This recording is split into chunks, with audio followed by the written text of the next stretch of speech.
In the beginning, God created the heavens and the earth. Now the earth was formless, and empty darkness was over the surface of the deep, and the Spirit of God was hovering over the waters. And God said, "Let there be light," and there was light. God saw that the light was good, and he separated the light from the darkness. God called the light day, and the darkness he called night, and there was evening, and there was morning the first day. And God said, "Let there be a vault between the waters to separate water from water." So God made the vault and separated the water under the vault from the water above it, and it was so God called the vault sky. And there was evening and there was morning the second day, and God said, "Let the water under the sky be gathered to one place, and let dry ground appear." And it was. So God called the dry ground land, and the gathered waters he called seas, and God saw that it was good. Then God said, "Let the land produce vegetation, seed-bearing plants, and trees on the land that bear fruit with seed in it according to their various kinds." And it was so. The land produced vegetation plants bearing seed according to their kinds, and trees bearing fruit with seed in it according to their kinds. And God saw that it was good. And there was evening, and there was morning the third day. And God said, "Let there be lights in the vault of the sky to separate the day from the night, and let them serve as signs to mark sacred times and days and years. And let them be lights in the vault of the sky to give light on the earth." And it was. So God made two great lights, the greater light to govern the day, and the lesser light to govern the night. He also made the stars. God set them in the vault of the sky to give light on the earth to govern the day and the night, and to separate light from darkness. And God saw that it was good, and there was evening, and there was morning the fourth day. And God said, "Let the water teem with living creatures, and let birds fly above the earth across the vault of the sky." So God created the great creatures of the sea, and every living thing with which the water teems and that moves about in it, according to their kinds, and every winged bird according to its kind. And God saw that it was good. God blessed them and said, "Be fruitful and increase in number, and fill the water in the seas, and let the birds increase on the earth." And there was evening and there was morning the fifth day. And God said, "Let the land produce living creatures according to their kinds, the livestock, the creatures that move along the ground, and the wild animals, each according to its kind." And it was so. God made the wild animals according to their kinds, the livestock according to their kinds, and all the creatures that move along the ground according to their kinds. And God saw that it was good. Then God said, "Let us make mankind in our image, in our likeness, so that they may rule over the fish in the sea, and the birds in the sky, over the livestock, and all the wild animals, and over all the creatures that move along the ground." So God created mankind in his own image. In the image of God, he created them, male and female, he created them. God blessed them and said to them, "Be fruitful and increase in number, fill the earth and subdue it, rule over the fish in the sea and the birds in the sky, and over every living creature that moves on the ground." Then God said, "I give you every seed-bearing plant on the face of the whole earth, and every tree that has fruit with seed in it. They will be yours for food, and to all the beasts of the earth, and all the birds in the sky, and all the creatures that move along the ground, everything that has the breath of life in it. I give every green plant for food." And it was. So God saw all that he had made, and it was very good. And there was evening, and there was morning the sixth day. Thus the heavens and the earth were completed in all their vast array. By the seventh day God had finished the work he had been doing. So on the seventh day he rested from all his work. Then God blessed the seventh day and made it holy, because on it he rested from all the work of creating that he had done. This is the account of the heavens and the earth when they were created. When the Lord God made the earth and the heavens now, no shrub had yet appeared on the earth, and no plant had yet sprung up, for the Lord God had not sent rain on the earth, and there was no one to work the ground. But streams came up from the earth and watered the whole surface of the ground. Then the Lord God formed a man from the dust of the ground and breathed into his nostrils the breath of life, and the man became a living being. Now the Lord God had planted a garden in the east in Eden, and there he put the man he had formed. The Lord God made all kinds of trees grow out of the ground, trees that were pleasing to the eye and good for food in the middle of the garden, with the tree of life and the tree of the knowledge of good and evil. A river watering the garden flowed from Eden. From there it was separated into 4 headwaters. The name of the first is... The Peisenit winds through the entire land of Havilah, where there is gold. The gold of that land is good. Aromatic resin and onyx are also there. The name of the second river is the Gihon. It winds through the entire land of Cush. The name of the third river is the Tigris. It runs along the east side of Ashur, and the 4th river is the Euphrates. The Lord God took the man and put him in the Garden of Eden to work it and take care of it. And the Lord God commanded the man, "You're free to eat from any tree in the garden, but you must not eat from the tree of the knowledge of good and evil, for when you eat from it, you will certainly," the Lord God said, "it is not good for the man to be alone. I will make a helper suitable for him." Now the Lord God had formed out of the ground all the wild animals and all the birds in the sky. He brought them to the man to see what he would name them, and whatever the man called each living creature, that was its name. So the man gave names to all the livestock, the birds in the sky, and all the wild animals. But for Adam, no suitable helper was found. So the Lord God caused the man to fall into a deep sleep, and while he was sleeping, he took one of the man's ribs and then closed up the place with flesh. Then the Lord God made a woman from the rib he had taken out of the man, and he brought her to the man. The man said, "This is now bone of my bones and flesh of my flesh. She shall be called woman, for she was taken out of man." That is why a man leaves his father and mother and is united to his wife, and they become one flesh. Adam and his wife were both naked, and they felt no shame. Now the snake was more crafty than any of the wild animals the Lord God had made. He said to the woman, "Did God really say, 'You must not eat from any tree in the garden'?" The woman said to the snake, "We may eat fruit from the trees in the garden, but God did say, 'You must not eat fruit from the tree that is in the middle of the garden, and you must not touch it, or you will die.' 'You will not certainly die,' the snake said to the woman, 'for God knows that when you eat from it, your eyes will be opened, and you will be like God, knowing good and evil.' When the woman saw that the fruit of the tree was good for food, and pleasing to the eye, and also desirable for gaining wisdom, she took some and ate it. She also gave some to her husband who was with her, and he ate it. Then the eyes of both of them were opened, and they realized they were naked. So they sewed fig leaves together and made coverings for themselves. Then the man and his wife heard the sound of the Lord God as he was walking in the garden in the cool of the day, and they hid from the Lord God among the trees of the garden. But the Lord God called to the man, "Where are you?" He answered, "I heard you in the garden, and I was afraid because I was naked. So I hid." And he said, "Who told you that you were naked? Have you eaten from the tree that I commanded you not to eat from?" "The man," said the woman you put here with me, "she gave me some fruit from the tree, and I get it." Then the Lord God said to the woman, "What is this you have done?" The woman said, "The snake deceived me, and I ate." So the Lord God said to the snake, "Because you have done this, cursed are you above all livestock and all wild animals. You will crawl on your belly, and you will eat dust all the days of your life. And I will put enmity between you and the woman, and between your offspring and hers. He will crush your head, and you will strike his heel to the woman." He said, "I will make your pains in childbearing very severe. With painful labor you will give birth to children. Your desire will be for your husband, and he will rule over you." To Adam he said, "Because you listened to your wife, and that fruit from the tree about which I commanded you, you must not eat from it. Cursed is the ground because of you through painful toil.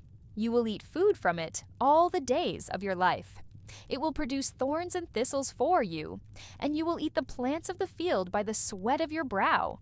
You will eat your food until you return to the ground, since from it you were taken. For dust you are, and to dust you will return." Adam named his wife Eve because she would become the mother of all the living. The Lord God made garments of skin for Adam and his wife, and clothed them.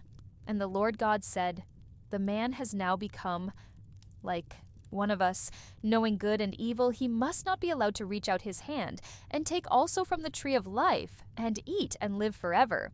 So the Lord God banished him from the Garden of Eden to work the ground from which he had been taken after. He drove the man out. He placed on the east side of the Garden of Eden cherubim and a flaming sword, flashing back and forth to guard the way to the tree of life. Adam made love to his wife Eve, and she became pregnant and gave birth to Cain. She said, "With the help of the Lord, I've brought forth a man later." She gave birth to his brother Abel now.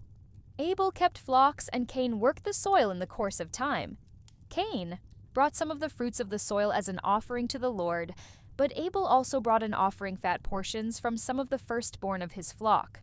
The Lord looked with favor on Abel and his offering, but on Cain and his offering he did not look with favors. So Cain was very angry, and his face was downcast. Then the Lord said to Cain, "Why are you angry? Why is your face downcast? If you do what is right, will you not be accepted? But if you do not do what is right, sin is crouching at your door. It desires to have you, but you must rule over it." Cain said to his brother Abel, "Let's go to the field." While they were in the field, Cain attacked his brother Abel and killed him. Then the Lord said to Cain, "Where is your brother Abel?" "I don't know," he replied. "Am I my brother's keeper?" The Lord said, "What have you done?" "Listen, your brother's blood cries out to me from the ground. Now you are under a curse and driven from the ground, which opened its mouth to receive your brother's blood from your hand. When you work the ground, it will no longer yield its crops for you. You will be a restless wanderer on the earth." Cain said to the Lord, "My punishment is more than I can bear. Today you are driving me from the land, and I will be hidden from your presence. I will be a restless wanderer on the earth, and whoever finds me will kill me." But the Lord said to him, "Not so anyone who kills Cain will suffer vengeance 7 times over." Then the Lord put a mark on Cain, so that no one who found him would kill him. So Cain went out from the Lord's presence and lived in the land of Nod, east of Eden. Cain made love to his wife, and she became pregnant and gave birth to Enoch. Cain was then building a city, and he named it after his son. Enoch to Enoch was born Iran, and Iran was the father of Mahujah, and Mahujal was the father of Methuselah. Methuselah was the father of Lamech. Lamech married 2 women, one named Adi and the other, Zillah Adar, gave birth to Jabal. He was the father of those who live in tents and raise livestock. His brother's name was Jubal. He was the father of all who play stringed instruments and pipes. Zillah also had a son, Tobal, who forged all kinds of tools out of bronze and iron. Tubalcan's sister was Nama. Lamech said to his wives, Ada and Zillah, "Listen to me. Wives of Lamech, hear my words. I have killed a man for wounding me, a young man for injuring me. If Cain is avenged 7 times, then Lamech 77 times. Adam made love to his wife again, and she gave birth to a son and named him Seth, saying, 'God has granted me another child in place of Abel.' Since Cain killed him, Seth also had a son, and he named him Enosh at that time. People began to call on the name of the Lord. Adam made love to his wife Eve, and she became pregnant and gave birth to Cain. She said, 'With the help of the Lord, I've brought forth a man later.' She gave birth to his brother Abel now. Abel kept flocks, and Cain worked the soil in the course of time. Cain brought some of the fruits of the soil as an offering to the Lord, but Abel also brought an offering fat portions from some of the firstborn of his flock. The Lord looked with favor on Abel and his offering, but on Cain and his offering he did not look with favors. So Cain was very angry, and his face was downcast. Then the Lord said to Cain, "Why are you angry? Why is your face downcast? If you do what is right, will you not be accepted? But if you do not do what is right, sin is crouching at your door.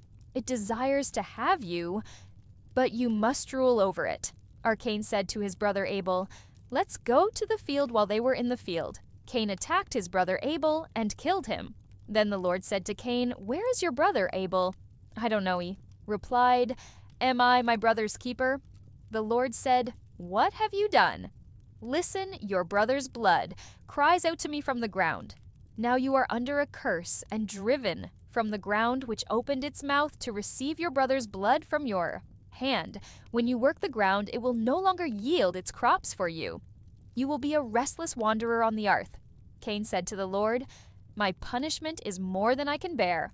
Today you are driving me from the land, and I will be hidden from your presence. I will be a restless wanderer on the earth, and whoever finds me will kill me." But the Lord said to him, "Not so anyone who kills Cain will suffer vengeance 7 times over." Then the Lord put a mark on Cain, so that no one who found him would kill him. So Cain went out from the Lord's presence and lived in the land of Nod, east of Eden. Cain made love to his wife, and she became pregnant and gave birth to Enoch. Cain was then building a city, and he named it after his son. Enoch to Enoch was born Iran, and Iran was the father of Mahujah, and Mahujal was the father of Methuselah. Methuselah was the father of Lamech. Lamech married 2 women, one named Adi and the other, Zillah Adar, gave birth to Jabal. He was the father of those who live in tents and raise livestock. His brother's name was Jubal. He was the father of all who play stringed instruments and pipes. Zillah also had a son, Tubal, who forged all kinds of tools out of bronze and iron. Tubal's sister was Nama. Lamech said to his wives, Ada and Zillah, "Listen to me. Wives of Lamech, hear my words. I have killed a man for wounding me, a young man for injuring me. If Cain is avenged 7 times, then Lamech 77 times, Adam made love to his wife again. And she gave birth to a son and named him Seth, saying, 'God has granted me another child in place of Abel.' Since Cain killed him, Seth also had a son, and he named him Enosh at that time. People began to call on the name of the Lord. When human beings began to increase in number on the earth, and daughters were born to them, the sons of God saw that the daughters of humans were beautiful, and they married any of them they chose. Then the Lord said, 'My spirit will not contend with humans forever, for they are mortal. Their days will be 120 years. The Nephilim were on the earth in those days, and also afterward when the sons of God went to the daughters of humans and had children. By them they were the heroes of old men of renown. The Lord saw how great the wickedness of the human race had become on the earth, and that every inclination of the thoughts of the human heart was only evil all the time. The Lord regretted that he had made human beings on the earth, and his heart was deeply troubled. So the Lord said, 'I will wipe from the face of the earth the human race I have created, and with them the animals, the birds, and the creatures that move along the ground, for I regret that I have made them.' But Noah found favor in the eyes of the Lord. This is the account of Noah and his family. Noah was a righteous man, blameless among the people of his time, and he walked faithfully with God. Noah had 3 sons, Shem, Ham, and Japheth. Now the earth was corrupt in God's sight and was full of violence. God saw how corrupt the earth had become, for all the people on the earth had corrupted their ways. So God said to Noah, 'I am going to put an end to all people, for the earth is filled with violence because of them. I am surely going to destroy both them and the earth. So make yourself an ark of cypress wood, make rooms in it, and coat it with pitch inside and out. This is how you are to build it. The ark is to be 300 cubits long, 50 cubits wide, and 30 cubits high. Make a roof for it, leaving below the roof an opening 1 cubit high all around. Put a door in the side of the ark, and make lower, middle, and upper decks. I'm going to bring flood waters on the earth to destroy all life under the heavens. Every creature that has the breath of life in it, everything on earth will perish. But I will establish my covenant with you. And you will enter the ark, you and your sons and your wife, and your sons' wives with you. You are to bring into the ark 2 of all living creatures, male and female, to keep them alive with you 2, of every kind of bird, of every kind of animal, and of every kind of creature that moves along the ground will come to you to be kept alive. You are to take every kind of food that is to be eaten and store it away as food for you. And for them, Noah did everything just as God commanded him. The Lord then said to Noah, 'Go into the ark, you and your whole family, because I have found you righteous in this generation. Take with you 7 pairs of every kind of clean animal, a male and its mate, and 1 pair of every kind of unclean animal, male and its mate, and also 7 pairs of every kind of bird, male and female, to keep their various kinds alive throughout the earth. 7 days from now I will send rain on the earth for 40 days and 40 nights, and I will wipe from the face of the earth every living creature I have made.' And Noah did all that the Lord commanded him. Noah was 600 years old when the floodwaters came on the earth, and Noah and his sons and his wife and his sons' wives entered the ark to escape the waters. Of the flood pairs of clean and unclean animals, of birds, and of all the creatures that move. Along the ground, male and female came to Noah and entered the ark, as God had commanded Noah, and after the 7 days the floodwaters came on the earth in the 600th year of Noah's life, on the 17th day of the 2nd month. On that day, all the springs of the great deep burst forth, and the floodgates of the heavens were opened, and rain fell on the earth 40 days. And 40 nights on that very day, Noah and his sons Shem, Ham, and Japheth, together with his wife and the wives of his 3 sons, entered the ark they had with them, every wild animal according to its kind, all livestock according to their kinds, every creature that moves along the ground according to its kind, and every bird according to its kind, everything with wings, pairs of all creatures that have the breath of life in them, came to Noah and entered the ark. The animals going in were male and female of every living thing as God had commanded. Noah then the Lord shut him in for 40 days. The flood kept coming on the earth, and as the waters increased, they lifted the ark high above the earth. The waters rose and increased greatly on the earth, and the ark floated on the surface of the water. They rose greatly on the earth, and all the high mountains under the entire heavens were covered. The waters rose and covered the mountains to a depth of more than 15 cubits. Every living thing that moved on land perished, birds, livestock, wild animals, all the creatures that swarm over the earth, and all mankind, everything on dry land that had the breath of life in its nostrils. Died every living thing on the face of the earth, was wiped out people and animals, and the creatures that move along the ground. And the birds were wiped from the earth. Only Noah was left, and those with him in the ark. The waters flooded the earth for 150 days. But God remembered Noah and all the wild animals, and the livestock that were with him in the ark, and he sent a wind over the earth. And the waters receded now, the springs of the deep, and the floodgates of the heavens had been closed, and the rain had stopped falling from the sky. The water receded steadily from the earth at the end of the 150 days. The water had gone down, and on the 17th day of the 7th month, the ark came to rest on the mountains. Opharat, the waters continued to recede until the 10th month, and on the 1st day of the 10th month, the tops of the mountains became visible after 40 days. Noah opened a window he had made in the ark and sent out a raven, and he kept flying back and forth until the water had dried up from the earth. Then he sent out a dove to see if the water had receded from the surface of the ground. But the dove could find nowhere to perch because there was water over all the surface of the earth. So it returned to Noah in the ark. He reached out his hand and took the dove and brought it back to himself in the ark. He waited 7 more days and again sent out the dove from the ark. When the dove returned to him in the evening, there in its beak was a freshly plucked olive leaf. Then Noah knew that the water had receded from the earth. He waited 7 more days and sent the dove out again. But this time it did not return to him by the 1st day of the 1st month of Noah's 601st year. The water had dried up from the earth. Noah then removed the covering from the ark and saw that the surface of the ground was dry by the 27th day of the 2nd month. The earth was completely dry.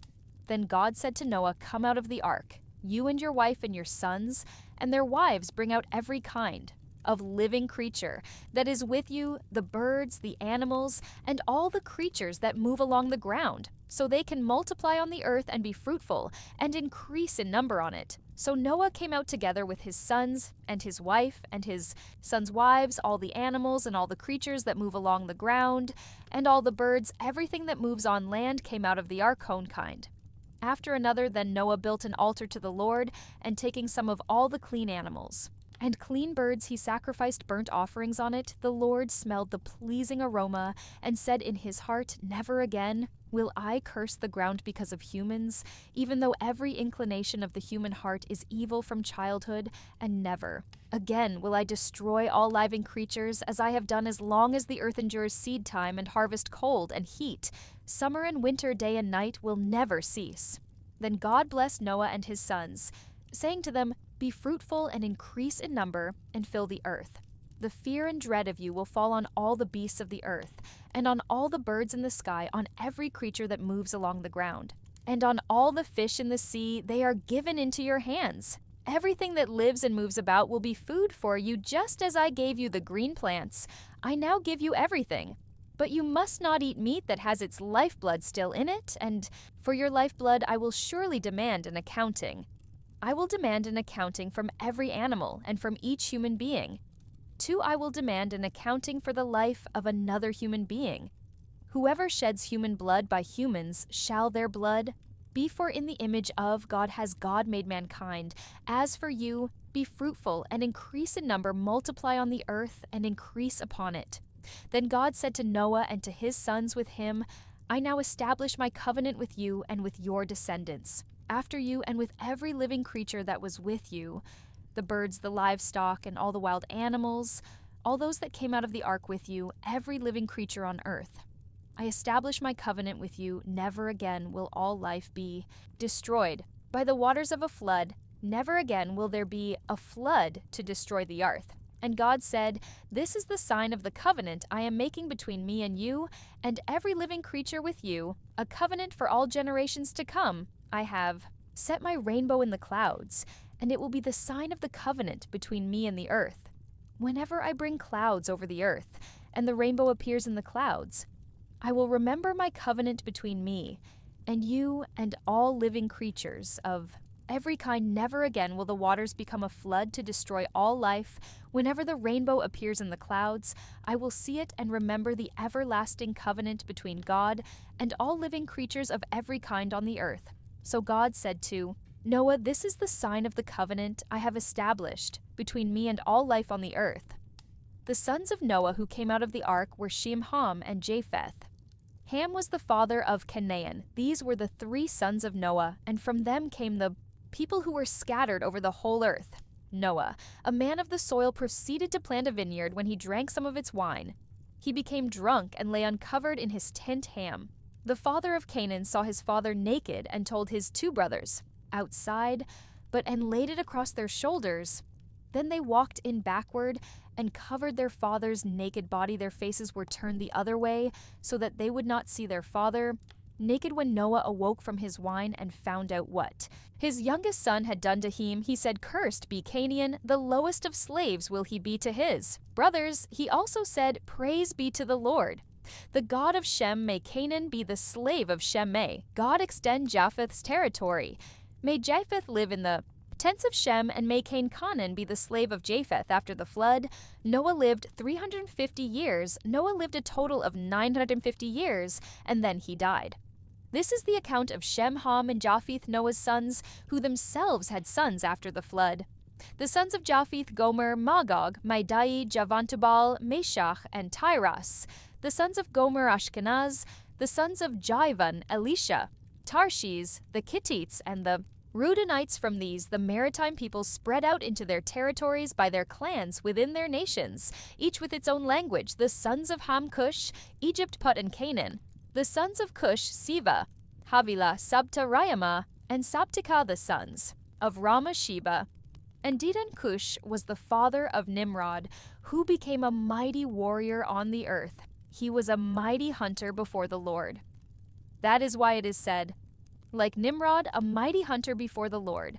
The first centers of his kingdom were Babylon and China. From that land, he went to Assyria, where he built Nineveh, Rehoboth, Erkela, and Resen, which is between Nineveh and Calah, which is the great city. Egypt was the father of the Ludites, Anamites, Lehabites, Naphtahites, Panther, Sites, Castle Heights, from whom the Philistines came, and Catharites. Canaan was the father of Sidon, his firstborn, and of the Hittites, Jebusites, Amorites, Girgashites, Hivites, Architeschianides, Arvadites, Zemarites, and Hemathites.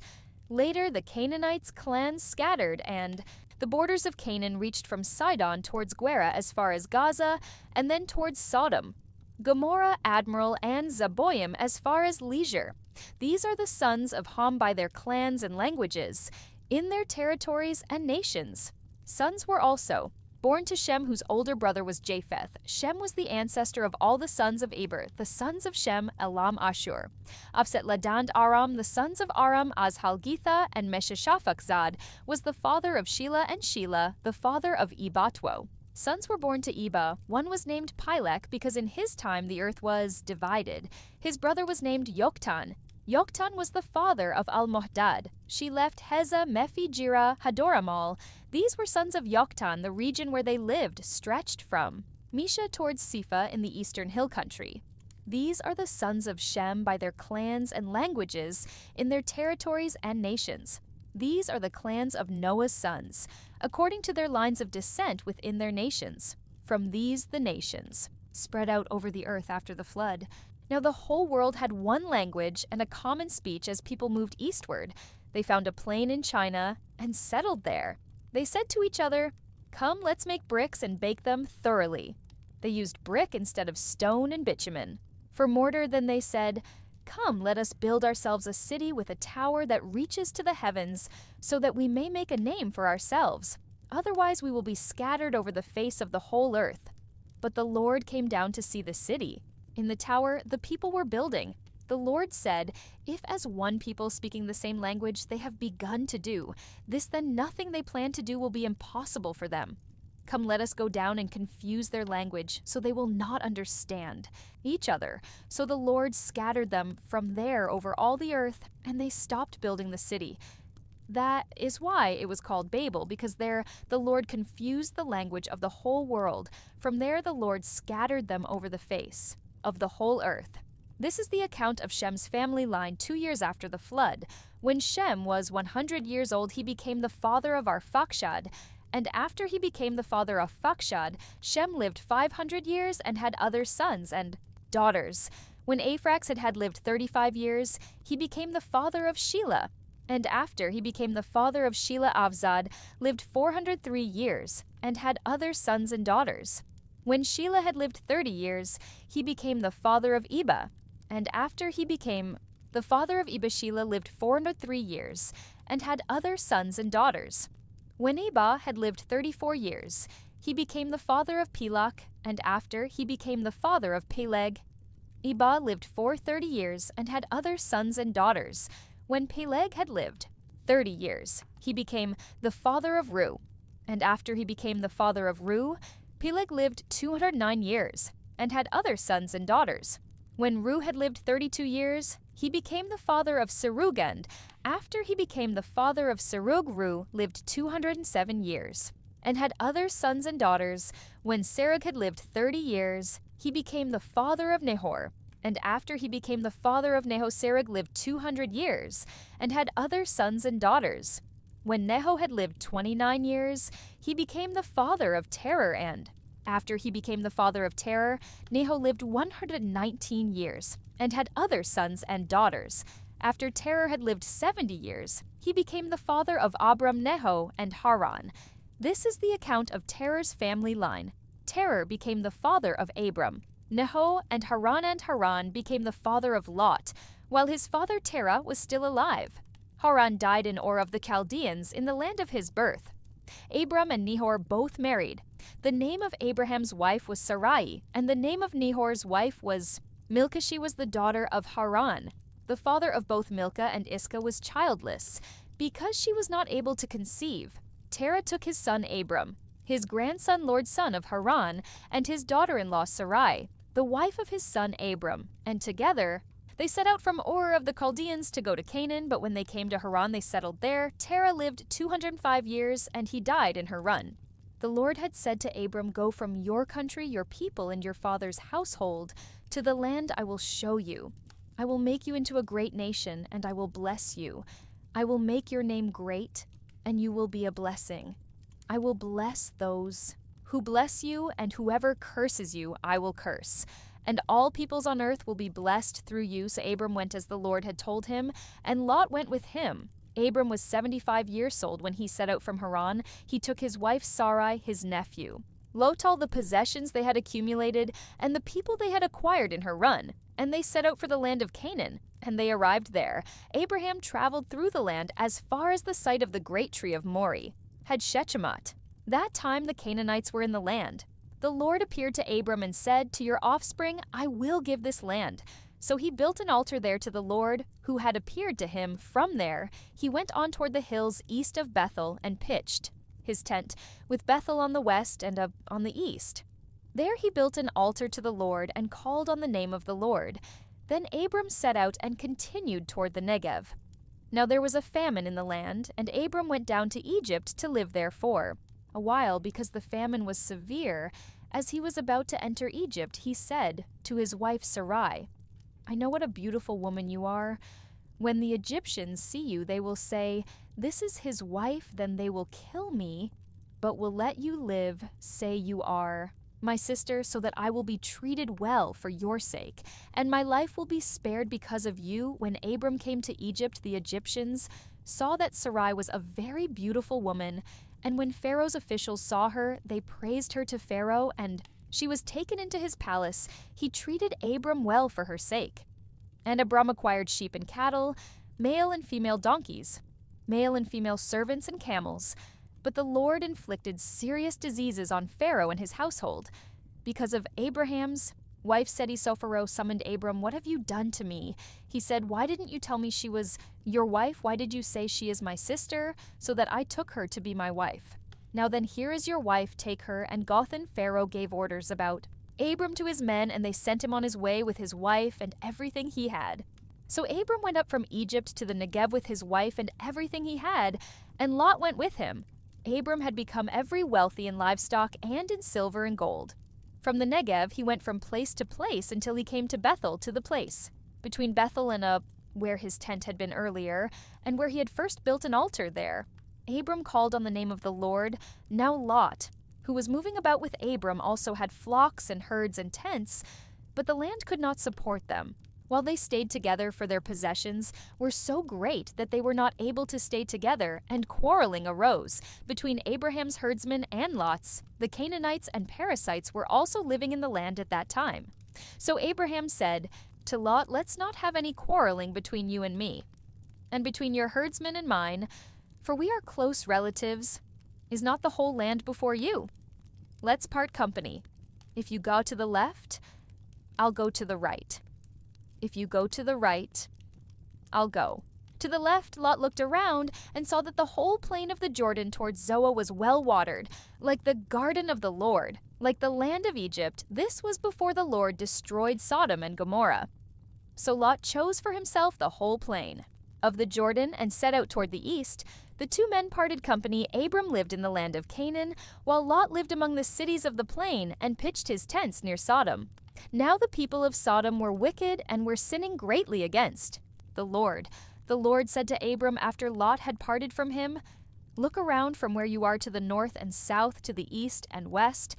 All the land that you see I will give to you and your offspring forever. I will make your offspring like the dust of the earth, so that if anyone could count the dust, then your offspring could be counted.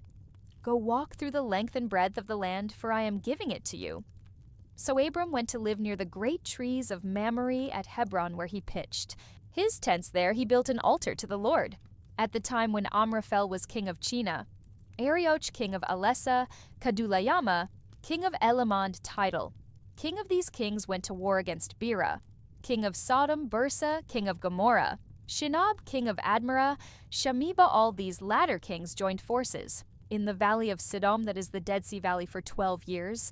They had been subject to Karalayama, but in the 13th year they rebelled. In the 14th year, Karalayama and the kings allied with him went out and defeated the Rephites in Ashtaroth, Kaneam, and the Horites in the hill country of Seir, as far as El-Paran near the desert. Then they turned back and went to En-Misfort, that is Kadesh, and they conquered the whole territory of the Amalekites as well as the Amorites who were living in Hazard. Then the king of Sodom, the king of Gomorrah, the king of Admira, the king of Zeboyim, and the king of Bela, that is Zoah, marched out and drew up their battle lines in the valley of Siddim against Kedulayama, king of Elam, Tidal king of Gohim, Amraphel king of China, and Aryak king of Elasa, 4 kings against 5. Now the valley of Siddim was full of tar pits, and when the kings of Sodom and Gomorrah fled, some of the men fell into them, and the rest fled to the hills. the 4 kings, seized all the goods of Sodom and Gomorrah and all their food. Then they went away. They also carried off Abram's nephew Lot and his possessions, since he was living in Sodom. A man who had escaped came and reported this to Abram the Hebrew. Now Abraham was living near the great trees of Mamre the Amoritea, brother of Eshcol and Ani, all of whom were allied with Abram. When Abram heard that his relative had been taken captive, he called out 318 trained men born in his household and went in pursuit. As far as done during the night, Abram divided his men to attack them, and he routed them, pursuing them as far as Hobah north of Damascus.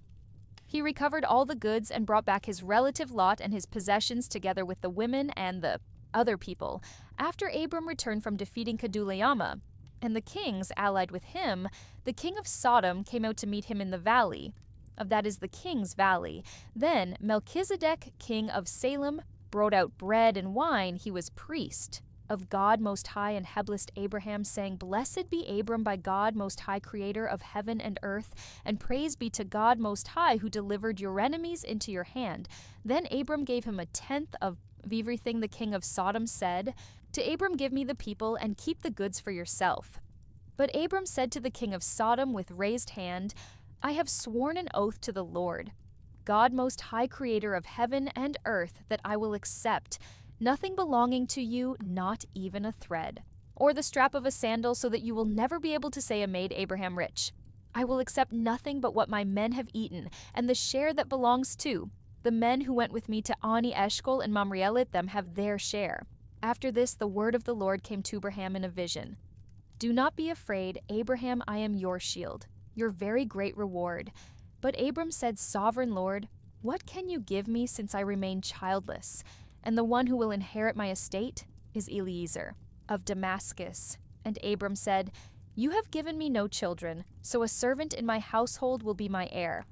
Then the word of the Lord came to him, This man will not be your heir, but a son, who is your own flesh and blood, will be your heir. He took him outside and said, Look up at the sky and count the stars, if indeed you can count them.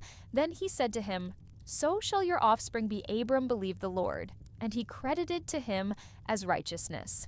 He also said to him, I am the Lord who brought you out of the Chaldeans to give you this land to take possession of it. But Abram said, Sovereign Lord, how can I know that I will gain possession of it? So the Lord said to him, Bring me a heifer, a goat, and a ram, each 3 years old, along with a dove. And a young pigeon. Abram brought all these to him, cut them in 2, and arranged the halves opposite each other. The birds, however, he did not cut in half. Then birds of prey came down on the carcasses, but Adam drove them away as the sun was setting. Abram fell into a deep sleep, and a thick and dreadful darkness came over him. Then the Lord said to him, Know for certain that for 400 years your descendants will be strangers, in a country not their own, and that they will be enslaved and ill-treated there. But I will punish the nation. They serve as slaves, and afterward they will come out with great possessions. You, however, will go to your ancestors in peace and be buried at a good old age in the 4th generation. Your descendants will come back. Here, for the sin of the Amorites has not yet reached its full measure. When the sun had set and darkness had fallen, a smoking brazier with a blazing torch appeared and passed between the pieces. On that day the Lord made a covenant with Abraham and said to your descendants, I give this land from the Wadi of Egypt to the great river, the Euphrates, the land of the Canaanites, Kenizzites, Carbonites, Hittites, Perizzites, Rephates, Amorites, Canaanites, Girgashites, and Jebusites. Now Sarai, Abraham's wife, had borne him no children, but she had an Egyptian slave named Hagar. So she said to Abram, The Lord has kept me from having children. Go sleep with my slave. Perhaps I can build a family through her. Abram agreed to what Sarai said. So after Abraham had been living in Canaan 10 years, Sarai his wife took her Egyptian slave Hagar and gave her to her husband. To be his wife, he slept with Hagar, and she conceived. When she knew she was pregnant, she began to despise her mistress. Then I said to Abram, You are responsible for the wrong I'm suffering. I put my slave in your arms, and now that she knows she's pregnant, she despises me. May the Lord judge between you and me. Your slave is in your hands. Abram said, Do with her whatever. You think best, then Sarai ill-treated Hagar, so she fled from her. The angel of the Lord found Hagar near a spring in the desert. It was the spring that is beside the road to Shur. And he said, "Hey, slave of Sarai, where have you come from? And where are you?" "Going, I'm running away from my mistress Sarai," she answered. Then the angel of the Lord told her, "Go back to your mistress and submit to her." The angel added, "I will increase your descendants so much that they will be too numerous to count." The angel of the Lord also said to her, "You are now pregnant, and you will give birth to a son. You shall name him Ishmael. For the Lord has heard of your misery. He will be a wild donkey of a man. His hand will be against everyone, and everyone's hand against him, and he will live in hostility towards all his brothers." She gave this name to the Lord, who spoke to her, "You are the God who sees me." For she said, "I have now seen the one who sees me." That is why the well was called Beer Laroy. It is still there. Between Kadesh and Beretzo, Hagar bore Abram a son, and Abram gave the name Ishmael to the son she had born. Abram was 86 years old when Hagar bought him Ishmael. When Abram was 99 years old, the Lord appeared to him and said, "I am God Almighty. Walk before me faithfully and be blameless. Then I will make my covenant between me and you, and will greatly increase your numbers." Abram fell face down, and God said to him, "As for me, this is my covenant with you. You will be the father of many nations. No longer will you be called Abram, your name will be Abraham. For I have made you a father of many nations. I will make you very fruitful. I will make nations of you, and kings will come from you. I will establish my covenant as an everlasting covenant between me and you and your descendants after you for the generations to come, to be your God and the God of your descendants. After you, the whole land of Canaan, where you now reside as a foreigner, I will give as an everlasting possession to you and your descendants after you, and I will be their God." Then God said to Abraham, "As for you, you must keep my covenant, you and your descendants after you for the generations to come. This is my covenant with you and your descendants after you. The covenant you are to keep: every male among you shall be circumcised. You are to undergo circumcision, and it will be the sign of the covenant between me and you for the generations. To come, every male among you who is 8 days old must be circumcised, including those born in your household, or bought with money from a foreigner, those who are not your offspring. Whether born in your household or bought with your money, they must be circumcised. My covenant in your flesh is to be an everlasting covenant. Any uncircumcised male who has not been circumcised in the flesh will be cut off from his people. He has broken my covenant." God also said to Abraham, "As for Sarah, your wife, you are no longer to call her Sarai. Her name will be Sarah. I will bless her, and will surely give you a son by her. I will bless her. So she will be the mother of nations. Kings of peoples will come from her." Abraham fell face down. He laughed and said, "To himself will a son be born to a man 100 years old? Will Sarah bear a child at the age of 90? And Abraham said to God, "If only Ishmael might live under your blessing." Then God said, "Yes, but your wife Sarah will bear you a son, and you will call him Isaac. I will establish my covenant with him as an everlasting covenant for his descendants after him. And as for Ishmael, I have heard you. I will surely bless him. I will make him fruitful and will greatly increase his numbers. He will be the father of 12 rulers, and I will make him into a great nation. But my covenant I will establish with Isaac, whom Sarah will bear to you by this time." Next year, when he had finished speaking with Abraham, God went up from him on that very day. Abraham took his son Ishmael and all those born in his household, or bought with his money, every male in his household, and circumcised them as God told him. Abraham was 99 years old when he was circumcised, and his son Ishmael was 13. Abraham and his son Ishmael were both circumcised on that very day, and every male in Abraham's household, including those born in his household or bought from a foreigner, was circumcised with him. The Lord appeared to Abraham near the great trees of Mamre while he was sitting at the entrance to his tent in the heat of the day. Abraham looked up and saw 3 men standing nearby. When he saw them, he hurried from the entrance of his tent to meet them and bowed low to the ground, he said, "If I have found favor in your eyes, my lord, do not pass your servant by. Let a little water be brought, and then you may all wash your feet and rest under this treelet. Me get you something to eat so you can be refreshed and then go on your way." "Now that you've come to your servant, very well," they answered. "Do as you say, Abraham hurried into the tent to Sarah. "Quick," he said, "get 3 seers of the finest flour and knead it and bake some bread."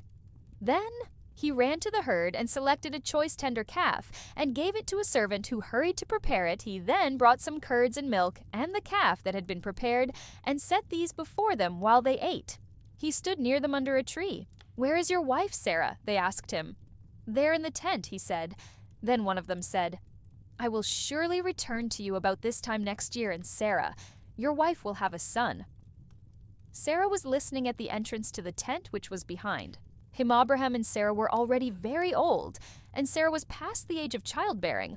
So Sarah laughed to herself as she thought, "After I'm worn out and my Lord is old, I now have this pleasure."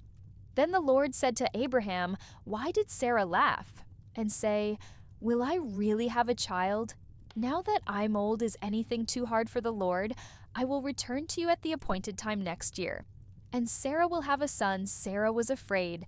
So she lied and said, "I did not laugh." But he said, "Yes, you did laugh." When the men got up to leave, they looked down towards Sodom, and Abraham walked along with them to see them on their way. Then the Lord said, "Shall I hide from Abraham what I am about to do? Abraham will surely become a great and powerful nation, and all nations on earth will be blessed through him. For I have chosen him so that he will direct his children and his household after him to keep the way of the Lord by doing what is right, and just so that the Lord will bring about for Abraham what he has promised him." Then the Lord said, "The outcry against Sodom and Gomorrah is so great, and their sin so grievous, that I will go down and see if what they've done is as bad as the outcry that has reached me. If not, I will know." The men turned away and went towards Sodom, but Abraham remained standing before the Lord.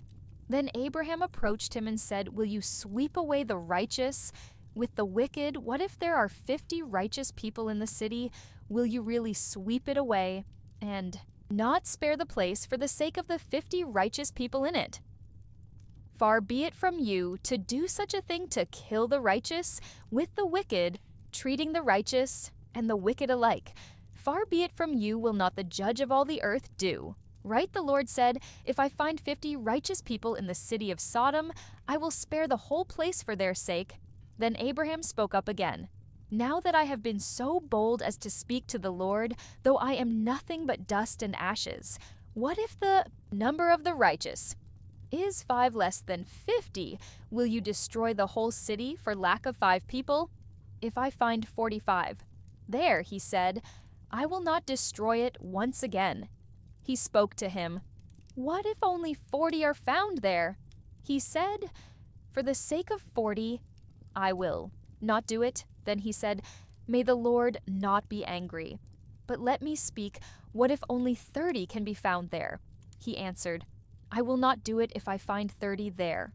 Abraham said, "Now that I have been so bold as to speak to the Lord, what if only 20 can be found there?"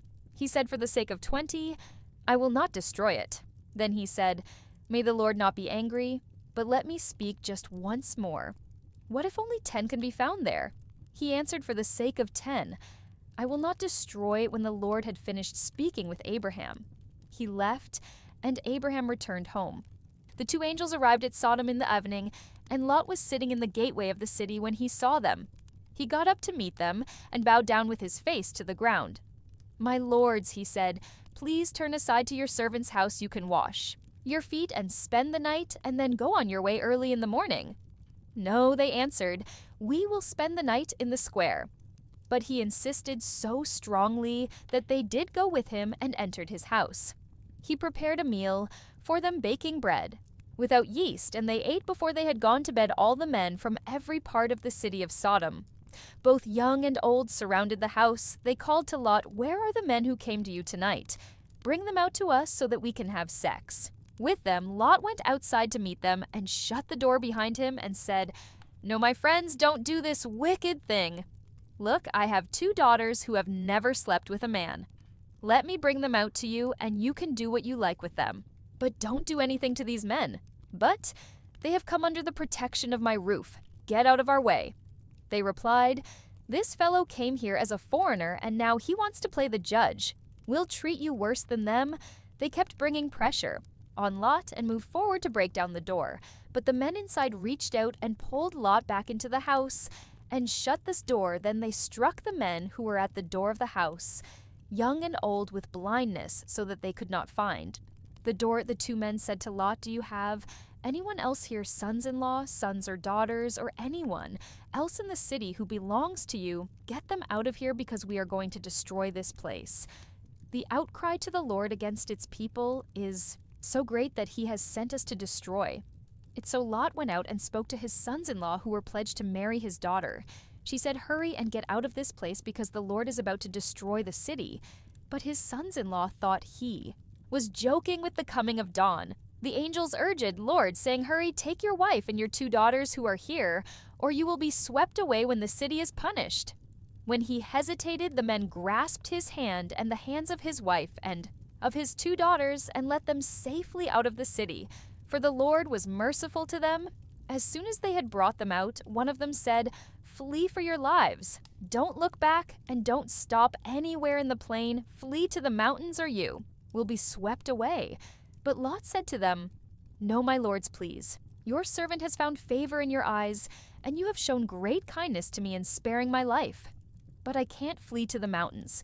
This disaster will overtake me and I'll die. Look here, is a town near enough to run to? And it is small. Let me flee to it. It is very small, isn't it? Then my life will be spared," he said to him. "Very well, I will grant this request. I will not overthrow the town you speak of, but flee there quickly, because I cannot do anything until you reach it. That is why the town was called." So by the time Lot reached Zoah, the sun had risen over the land. Then the Lord rained down burning sulfur on Sodom and Gomorrah from the Lord out of the heavens. Thus he overthrew those cities and the entire plan, destroying all those living in the cities and also the vegetation in the land. But Lot's wife looked back, and she became a pillar of salt. Early the next morning, Abraham got up and returned to the place where he had stood before the Lord. He looked down toward Sodom and Gomorrah, toward all the land of the plain. And he saw dense smoke rising from the land, like smoke from a furnace. When God destroyed the cities of the plain, he remembered Abraham, and he brought Lot out of the catastrophe that overthrew the cities where Lot had lived. Lot and his 2 daughters left Soha and settled in the mountains, for he was afraid to stay in Zoar, and his 2 daughters lived in a cave. One day, the older daughter said to the younger, "Our father is old, and there is no man around here to give us children, as is the custom all over the earth. Let's get our father to drink wine, and then sleep with him and preserve our family line through our father that night." They got their father to drink wine, and the older daughter went in and slept with him. He was not aware of it when she laid down, or when she got up the next day. The older daughter said to the younger last night, "I slept with my father. Let's get him to drink wine again tonight, and you go in and sleep with him so we can preserve our family line through our father." So they got their father to drink wine that night also, and the younger daughter went in and slept with him again. He was not aware of it when she laid down or when she got up, so both of Lot's daughters became pregnant. By their father, the older daughter had a son, and she named him Moab. He is the father of the Moabites of today. The younger daughter also had a son, and she named him Ben-Ami. He is the father of the Ammonites of today. Now Abraham moved on from there into the region of the Negev and lived between Kadesh and Shuro. For a while he stayed in Gerar, and there Abraham said of his wife Sarah, "She is my sister." Then Abimelech, king of Gerar, sent for Sarah and took her. But God came to Abimelech in a dream one night and said to him, "You are as good as dead because of the woman you have taken. She is a married woman now." Abimelech had not gone near her. So he said, "Lord, will you destroy an innocent nation?" Did he not say to me, "She is my sister"? And didn't she also say, "He is my brother"? I've done this with a clear conscience and clean hands. Then God said to him in the dream, "Yes, I know you did this with a clear conscience. and so I have kept you from sinning against me. That is why I did not let you touch her. Now return the man's wife, for he is a prophet, and he will pray for you, and you will live. But if you do not return her, you may be sure that you and all who belong to you will die." Early the next morning, Abimelech summoned all his officials, and when he told them all that had happened, they were very much afraid. Then Abimelech called Abraham in and said, "What have you done to us? How have I wronged you that you have brought such guilt upon me and my kingdom? You have done things to me that should never be done." And Abimelech asked Abraham, "What was your reason for doing this?" Abraham replied, "I said to myself, there is surely no fear of God in this place, and they will kill me because of my wife. Besides, she really is my sister, the daughter of my father, though not of my mother, and she became my wife. And when God caused me to wander from my father's household, I said to her, 'This is how you can show your love to me everywhere we go. Say of me, he is my brother.' Then Abimelech brought sheep and cattle and male and female slaves and gave them to Abraham, and he returned Sarah his wife to him. And Abimelech said, 'My land is before you. Live wherever you like to Sarah,' he said. 'I am giving your brother 1,000 shekels of silver. This is to cover the offense against you. Before all who are with you, you are completely vindicated.' Then Abraham prayed to God, and God healed Abimelech, his wife, and his female slaves. So they could have children again, for the Lord had kept all the women in Abimelech's household from conceiving because of Abraham's wife Sarah. Now the Lord was gracious to Sarah as he'd said, and the Lord did for Sarah what he had promised. Sarah became pregnant and bore a son to Abraham in his old age. At the very time God had promised him, Abraham gave the name Isaac to the son Sarah Bohem. When his son Isaac was 8 days old, Abraham circumcised him as God commanded him.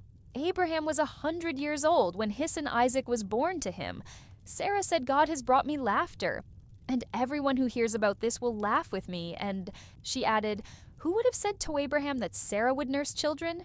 Yet I have borne him a son." In his old age the child grew and was weaned, and on the day Isaac was weaned, Abraham held a great feast. But Sarah saw that the son whom Hagar the Egyptian had borne to Abraham was mocking, and she said to Abraham, "Get rid of that slave woman and her son, for that woman's son will never share in the inheritance with my son Isaac." The matter distressed Abraham greatly because it concerned his son, but God said to him, "Do not be so distressed about the boy and your slave woman. Listen to whatever Sarah tells you, because it is through Isaac that your offspring will be reckoned. I will make the son of the slave into a nation also, because he is your offspring." Early the next morning, Abraham took some food and a skin of water and gave them to Hagar. He set them on her shoulders and then sent her off with the boy. She went on her way and wandered in the desert of Beersheba. When the water in the skin was gone, she put the boy under one of the bushes. Then she went off and sat down about a bow shot away, for she thought, "I cannot watch the boy die." And as she sat there, she began to sob. God heard the boy crying, and the angel of God called to Hagar from heaven and said to her, "What is the matter? Hagar, do not be afraid. God has heard the boy crying. As he lies there, lift the boy up and take him by the hand, for I will make him into a great nation." Then God opened her eyes, and she saw a well of water. So she went and filled the skin with water and gave the boy a drink. God was with the boy. As he grew up, he lived in the desert and became an archer. While he was living in the desert of Paran, his mother got a wife for him from Egypt at that time, Abimelech and Phicol. The commander of his forces said to Abraham, "God is with you in everything you do now. Swear to me here before God that you will not deal falsely with me or my children or my descendants. Show to me and the country where you now reside as a foreigner the same kindness I have shown to you." Abraham said, "I swear it." Then Abraham complained to Abimelech about a well of water that Abimelech's servants had seized. But Abimelech said, "I don't know who has done this. You did not tell me, and I heard about it only today." So Abraham brought sheep and cattle and gave them to Abimelech, and the two men made a treaty. Abraham set apart 7 ulams from the flock, and Abimelech asked Abraham, "What is the meaning of these 7 new lambs you have set apart by themselves?" He replied, "Accept these 7 lambs from me hand as a witness that I dug this well. So that place was called Beersheba because the two men swore an oath. Thereafter, the treaty had been made of Beersheba Abimelech. And Phicol, the commander of his forces, returned to the land of the Philistines. Abraham planted a tamarisk tree in Beersheba, and there he called on the name of the Lord, the eternal God. And Abraham stayed in the land of the Philistines for a long time. Sometime later, God tested Abraham. He said to him, "Abraham, here I am," he replied. Then God said, "Take your son, your only son whom you love, Isaac, and go to the region of Moriah. Sacrifice him there as a burnt offering on a mountain I will show you." Early the next morning, Abraham got up and loaded his donkey. He took with him 2 of his servants and his son Isaac. When he had cut enough wood for the burnt offering, he set out for the place God had told him about on the 3rd day. Abraham looked up and saw the place in the distance. He said to his servants, "Stay here with the donkey while I and the boy go over there. We will worship, and then we will come back." Abraham took the wood for the burnt offering and placed it on his son Isaac, and he himself carried the fire and the knife as the 2 of them went on together. Isaac spoke up and said to his father, "Abraham." "Father, yes, my son." Abraham replied, "The fire and wood are here." Isaac said, "But where is the lamb for the burnt offering?" Abraham answered, "God himself will provide the lamb for the burnt offering." My son and the 2 of them went on together. When they reached the place God had told him about, Abraham built an altar there and arranged the wood on it. He bound his son Isaac and laid him on the altar on top of the wood. Then he reached out his hand and took the knife to slay his son. But the angel of the Lord called out to him from heaven, "Abraham, Abraham, here I am." He replied, "Do not lay a hand on the boy." He said, "Do not do anything to him now. I know that you fear God because you have not withheld from me your son, your only son." Abraham looked up, and there in the thicket he saw a ram caught by its horn. She went over and took the ram and sacrificed it as a burnt offering instead of his son. So Abraham called that place, "The Lord will provide," and to this day it is said, "On the mountain of the Lord it will be provided." The angel of the Lord called to Abraham from heaven a second time and said, "I swear by myself, declares the Lord, that because you have done this and have not withheld your son, your only son, I will surely bless you and make your descendants as numerous as the stars in the sky and as the sand on the seashore. Your descendants will take possession of the cities of their enemies, and through your offspring, all nations on earth will be blessed, because you have obeyed me." Then Abraham returned to his servants, and they set off together for Beersheba, and Abraham stayed in Beersheba. Sometime later, Abraham was told, "Milcah is also a mother. She has borne sons to your brother Nahor as the firstborn. Buz his brother, Kemuel, the father of Aram-K, said Hazo Pildash Jeep, and Bethuel became the father of Rebekah. Milcah bore these 8 sons to Abraham's brother. Neho, his concubine, whose name was Ruma, also had sons. Sarah lived to be 127 years old. She died at Kiriath-Arba, that is Hebron, in the land of Canaan. And Abraham went to mourn for Sarah and to weep over her. Then Abraham rose from beside his dead wife and spoke to the Hittites. He said, "I am a foreigner and stranger among you. Sell me some property for a burial site here so I can bury my dead." The Hittites replied to Abraham, "Sir, listen to us. You are a mighty prince among us. Bury your dead in the choicest of our tombs. None of us will refuse you his tomb for burying your dead." Then Abraham rose and bowed down before the people of the land, the Hittites. He said to them, "If you are willing to let me bury my dead, then listen to me and intercede with Ephron son of Zohar on my behalf. So he will sell me the cave of Machpelah, which belongs to him and is at the end of his field. Ask him to sell it to me for the full price. As a burial site among you." He from the Hittite was sitting among his people, and he replied to Abraham in the hearing of all the Hittites who had come to the gates of his city, "No, my lord," he said, "listen to me. I give you the field, and I give you the cave that is in it. I give it to you in the presence of my people. Bury your dead again." Abraham bowed down before the people of the land, and he said to Ephron in their hearing, "Listen to me. If you will, I will pay the price of the field accepted from me so I can bury my dead." There Ephron answered, "Abraham, listen to me. My lord, The land is worth 400 shekels of silver. But what is that? Between you and me, Barry, you're dead. Abraham agreed to Ephron's terms and weighed out for him the price he had named in the hearing of the Hittites. 400 shekels of silver according to the weight current among the merchants. So Ephron's field in Magpelene, Mamre both the field and the cave. In it, and all the trees within the borders of the field, was legally made over to Abraham as his property. In the presence of all the Hittites who'd come to the gate of the city afterwards, Abraham buried his wife, Sarah, in the cave, in the field of Machpelah near Mamre, which is at Hebron in the land of Canaan. So the field and the cave in it were legally made over to Abraham by the Hittites as a burial site. Abraham was now very old, and the Lord had blessed him in every way he said to the senior servant in his household, the one in charge of all that he had put your hand under my thigh. I want you to swear by the Lord, the God of heaven and the God of earth, that you will not get a wife for my son from the daughters of the Canaanites among whom I am living, but will go to my country and my own relatives and get a wife for my son Isaac.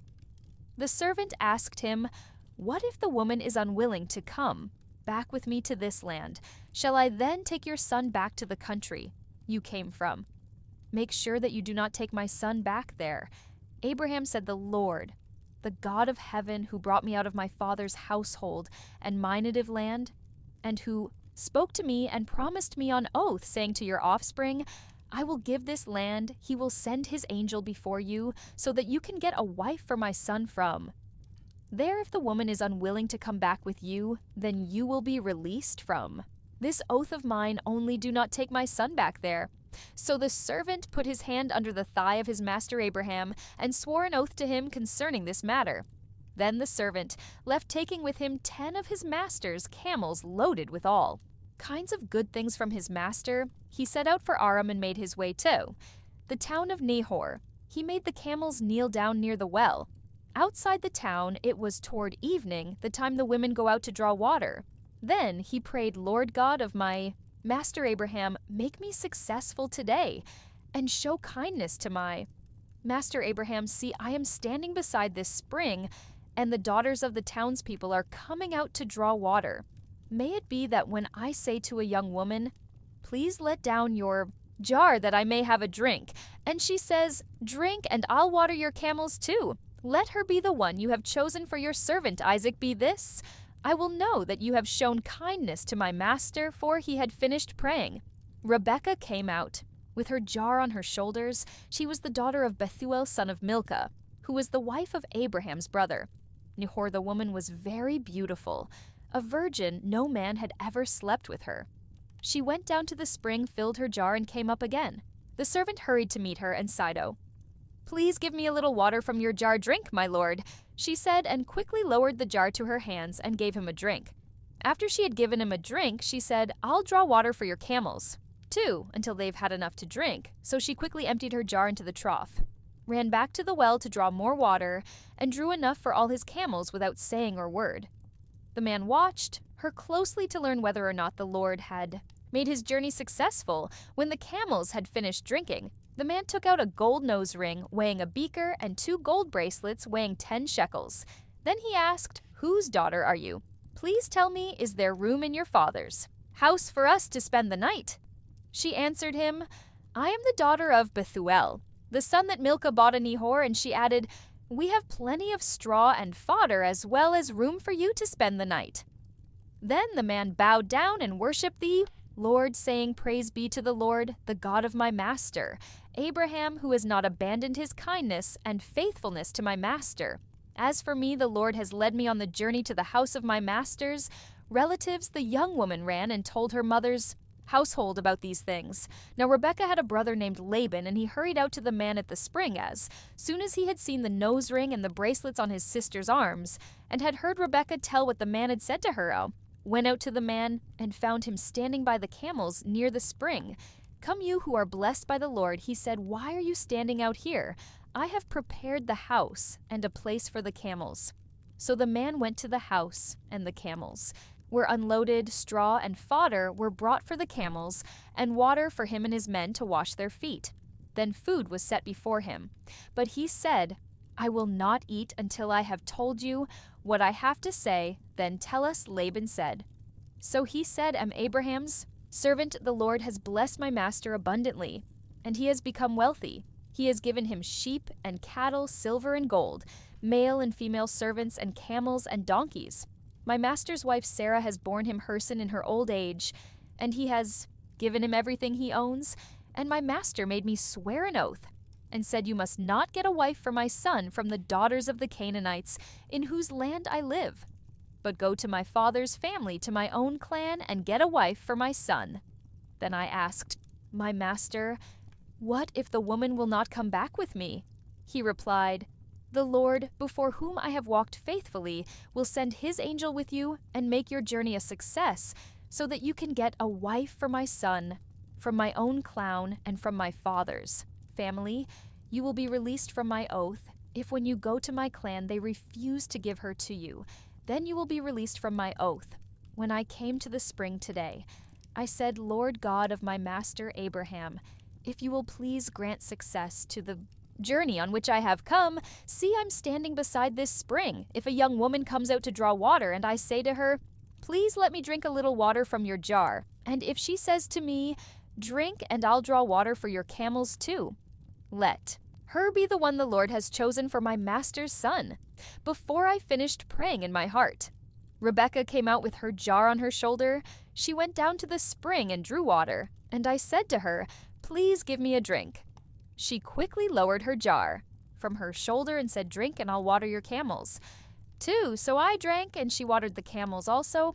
Asked her, Whose daughter are you? She said, The daughter of Bethuel, son of Nahor, whom Milcah brought him. Then I put the ring in her nose and the bracelets on her arms, and I bowed down and worshipped the Lord. I praised the Lord, the God of my master, Abraham, who had led me on the right road to get the granddaughter of my master's brother for his son. Now if you will show kindness and faithfulness to my master, tell me. And if not, tell me, so I may know which way to turn. Laban and Bethuel answered, This is from the Lord. We can say nothing to you, one way or the other. Here is Rebekah. Take her and go, and let her become the wife of your master's son. As the Lord has directed, when Abraham's servant heard what they said, he bowed down to the ground before the Lord. Then the servant brought out gold and silver jewelry and articles of clothing, and gave them to Rebekah. He also gave costly gifts to her brother and to her mother. Then he and the men who were with him ate and drank and spent the night there. When they got up the next morning, he said, Send me on my way to my master. But her brother and her mother replied, Let the young woman remain with us 10 days or so, then you may go. But he said to them, Do not detain me now that the Lord has granted success to my journey. Send me on my way, so I may go to my master. Then they said, Let's call the young woman and ask her about it. So they called Rebekah and asked her, Will you go with this man? I will go, she said.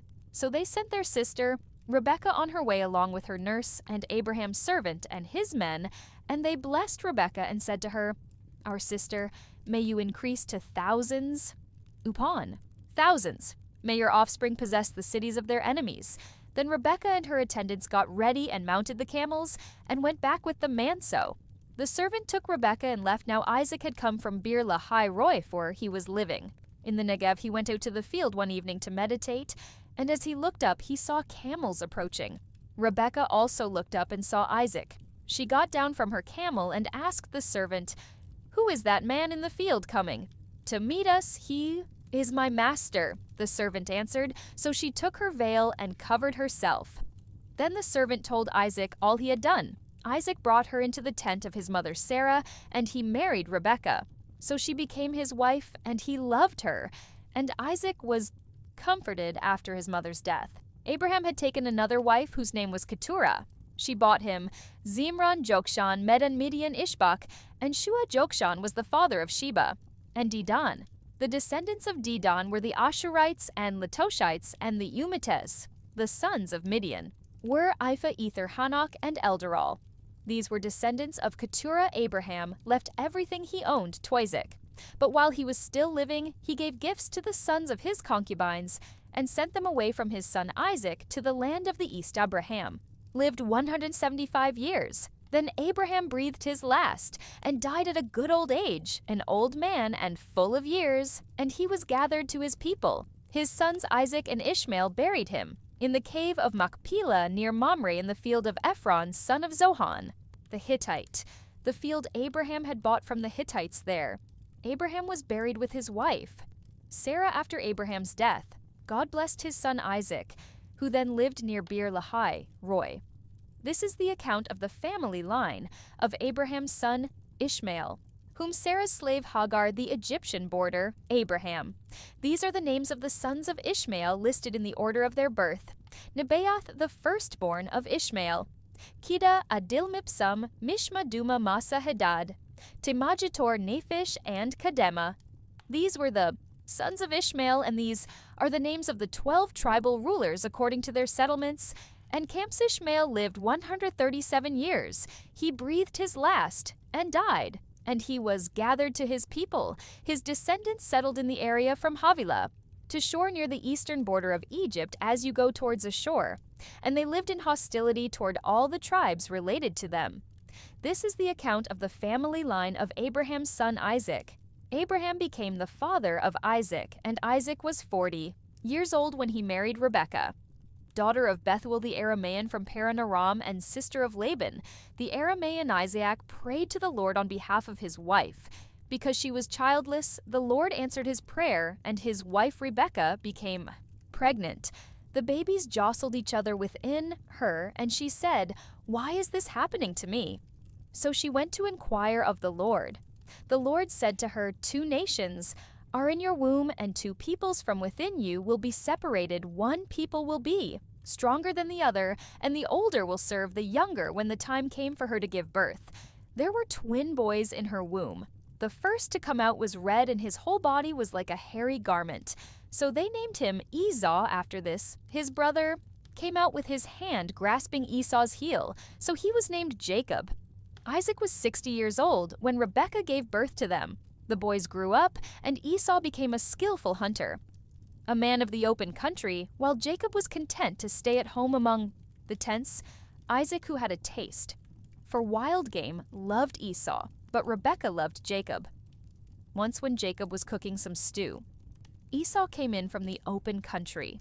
Famished, he said to Jacob, "Quick, let me have some of that red stew." Famished. That is why he was also called Edom. Jacob replied, "First, sell me your birthright." "Look, I am about to die." Esau said, "What good is the birthright to me?" But Jacob said, "Swear to me first." So he swore an oath to him, selling his birthright to Jacob. Then Jacob gave Esau some bread and some lentil stew. He ate and drank and then got up and left. So Esau despised his birthright.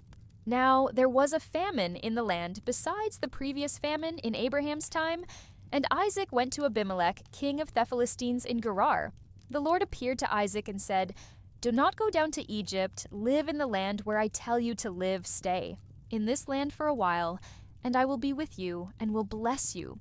For to you and your descendants I will give all these lands and will confirm the oath.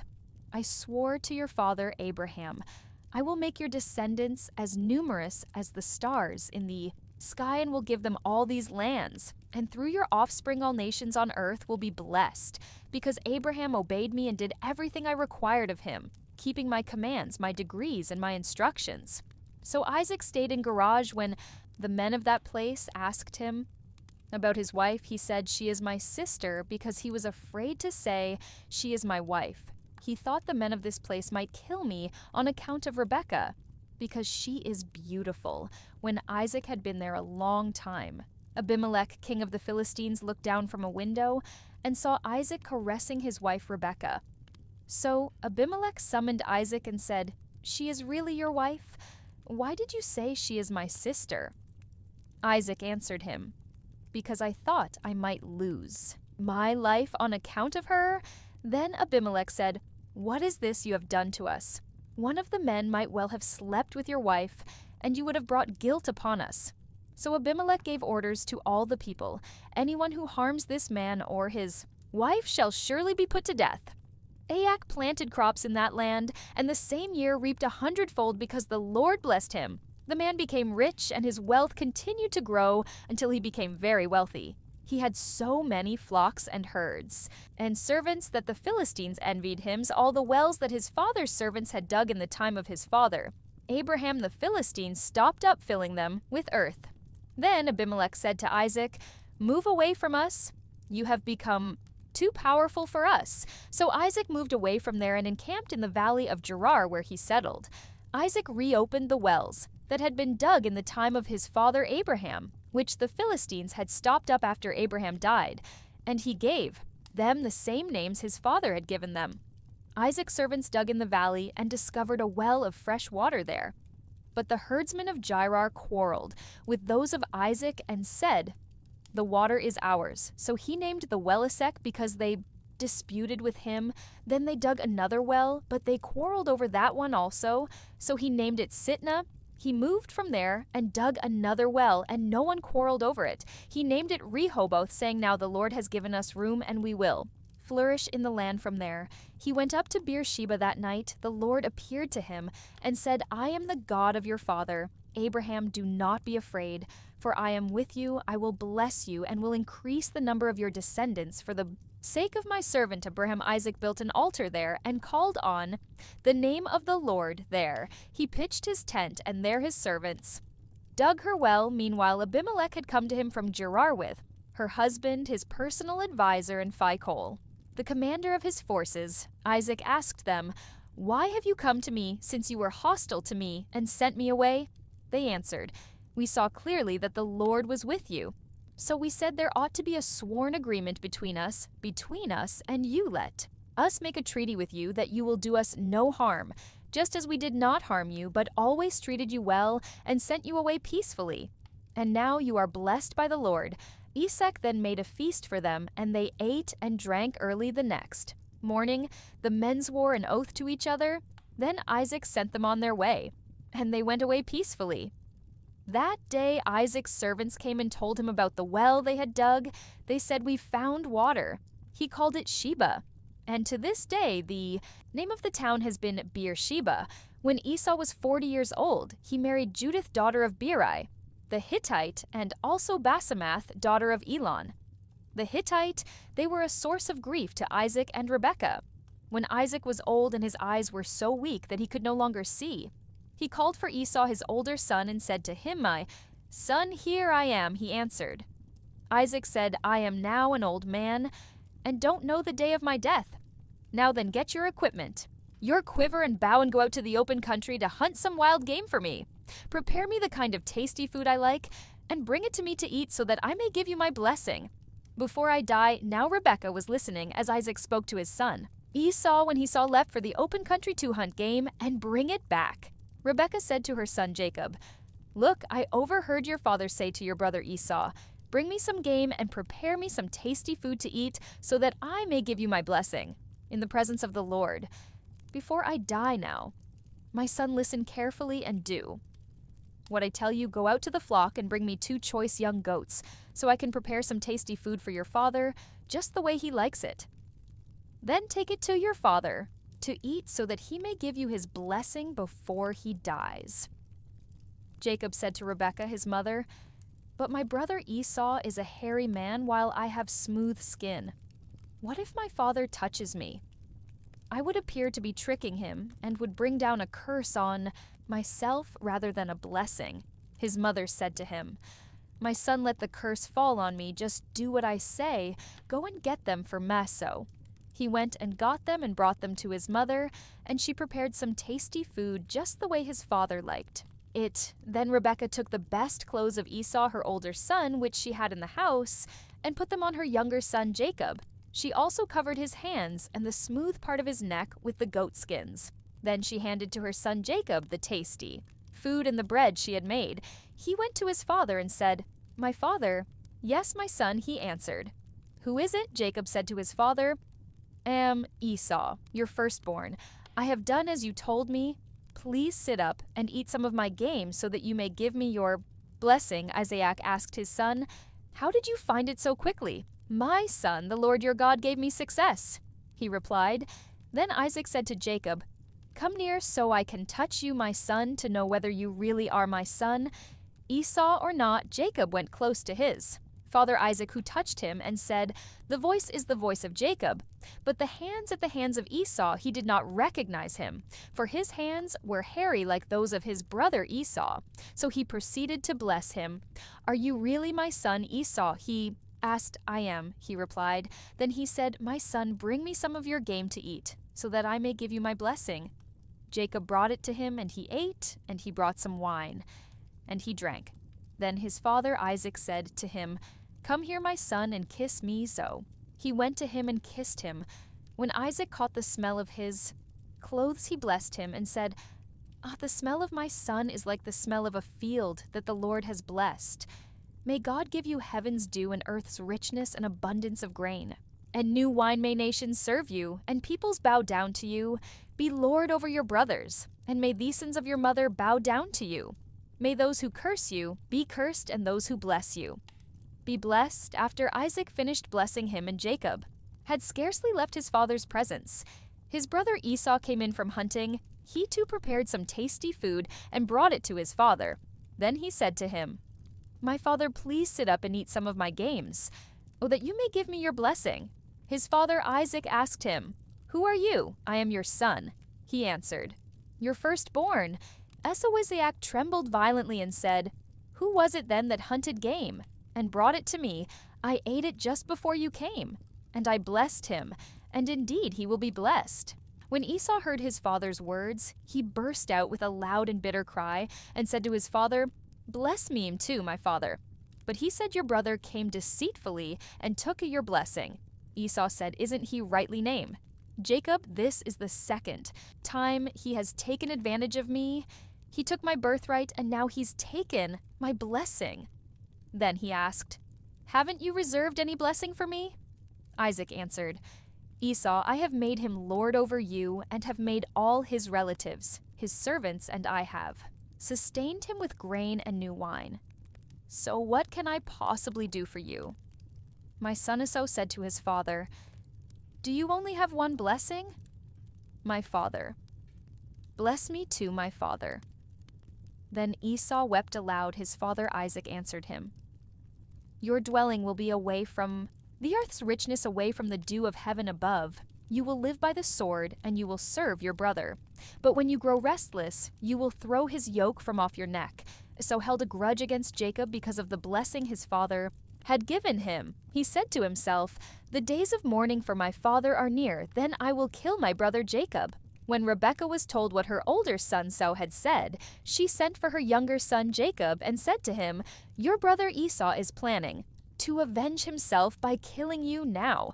Then, my son, do what I say. Flee at once to my brother Laban, and stay with him for a while until your brother's fury subsides, when your brother is no longer angry with you and forgets what you did to him. I'll send word for you to come back from there. Why should I lose both of you in one day?"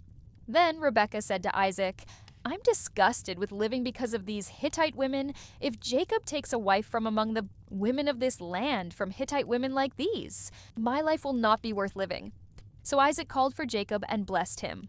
Then he commanded him, "Do not marry a Canaanite woman. Go at once to the house of your mothers. Father Bethuel, take a wife for yourselves, there from among the daughters of Laban your mother's brother. May God Almighty bless you and make you fruitful and increase your numbers until you become a community of peoples. May he give you and your descendants the blessing given to Abraham, so that you may take possession of the land where you now reside as a foreigner, the land God gave to Abraham." Then Isaac sent Jacob on his way, and he went to Palanaram to Laban, son of Bethuel the Aramean, the brother of Rebekah, who was the mother of Jacob in Diesel. Now Esau learned that Isaac had blessed Jacob and had sent him to Padanaram to take a wife from there, and that when he blessed him, he commanded him, "Do not marry a Canaanite woman," and that Jacob had obeyed his father and mother and had gone to Padanaram. Esau then realized how displeasing the Canaanite women were to his father Isaac, so he went to Ishmael and married Mahalath, the sister of Nebaioth and daughter of Ishmael, son of Abraham. In addition to the wives he already had, Jacob left Beersheba and set out for Haran. When he reached a certain place, he stopped for the night because the sun had set. Taking one of the stones there, he put it under his head and laid down to sleep. He had a dream in which he saw a stairway resting on the earth with its top reaching to heaven, and the angels of God were ascending and descending on it. There above it stood the Lord, and he said, I am the Lord, the God of your father Abraham and the God of Isaac. I will give you and your descendants the land on which you are lying. Your descendants will be like the dust of the earth, and you will spread out to the west and to the east, to the north and to the south. All peoples on earth will be blessed through you and your offspring. I am with you and will watch over you wherever you go, and I will bring you back to this land. I will not leave you until I have done what I have promised you. When Jacob awoke from his sleep, he thought, surely the Lord is in this place, and I was not aware of it. He was afraid and said, how awesome is this place! This is none other than the house of God. This is the gate of heaven. Early the next morning, Jacob took the stone he had placed under his head and set it up as a pillar and poured oil on top of it. He called that place Bethel, though the city used to be called Luz. Then Jacob made a vow, saying, if God will be with me and will watch over me on this journey I am taking, and will give me food to eat and clothes to wear, so that I return safely to my father's household, then the Lord will be my God, and this stone that I've set up as a pillar will be God's house, and of all that you give me I will give you a tenth. Then Jacob continued on his journey and came to the land of the eastern peoples. There he saw a well in the open country with 3 flocks of sheep lying near it, because the flocks were watered from that well. The stone over the mouth of the well was large. When all the flocks were gathered there, the shepherds would roll the stone away from the well's mouth and water. The sheep then they would return the stone to its place over the mouth of the well. Jacob asked the shepherds, my brothers, where are you from? We're from Haran, they replied. He said to them, do you know Laban, Nejo's grandson? Yes, we know him, they answered. Then Jacob asked them, is he well? Yes, he is, they said. And here comes his daughter Rachel with the sheep. Look, he said, the sun is still high. It is not time for the flocks to be gathered. Water the sheep and take them back to pasture. We can't, they replied, until all the flocks are gathered and the stone has been rolled away from the mouth of the well. Then we will water the sheep. While he was still talking with them, Rachel came with her father's sheep, for she was a shepherd, when Jacob saw Rachel, daughter of his uncle Laban, in labor. The sheep he went over and rolled the stone away from the mouth of the well and watered. His uncle's sheep. Then Jacob kissed Rachel and began to weep aloud. He had told Rachel that he was a relative of her father and a son of Rebekah. So she ran and told her father. As soon as Laban heard the news about Jacob, his sister, son, he hurried to meet him. He embraced him and kissed him and brought him to his home. And there Jacob told him all these things. Then Laban said to him, you are my own flesh and blood. After Jacob had stayed with him for a whole month, Laban said to him, just because you're a relative of mine, should you work for me for nothing? Tell me what your wages should be. Now Laban had 2 daughters. The name of the older was Leah, and the name of the younger was Rachel. Leah had weak eyes, but Rachel had a lovely figure and was beautiful. Jacob was in love with Rachel and said, I'll work for you 7 years in return for your younger daughter Rachel. Ben said, it's better that I give her to you than to some other man. Stay here with me. So Jacob served 7 years to get Rachel, but they seemed like only a few days to him because of his love for her.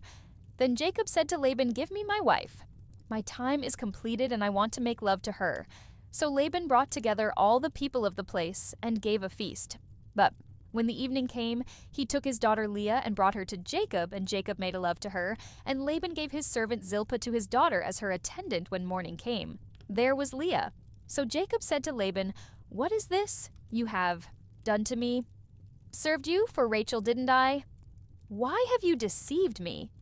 Laban replied, it is not our custom here to give the younger daughter in marriage before the older one. Finish this daughter's bridal week.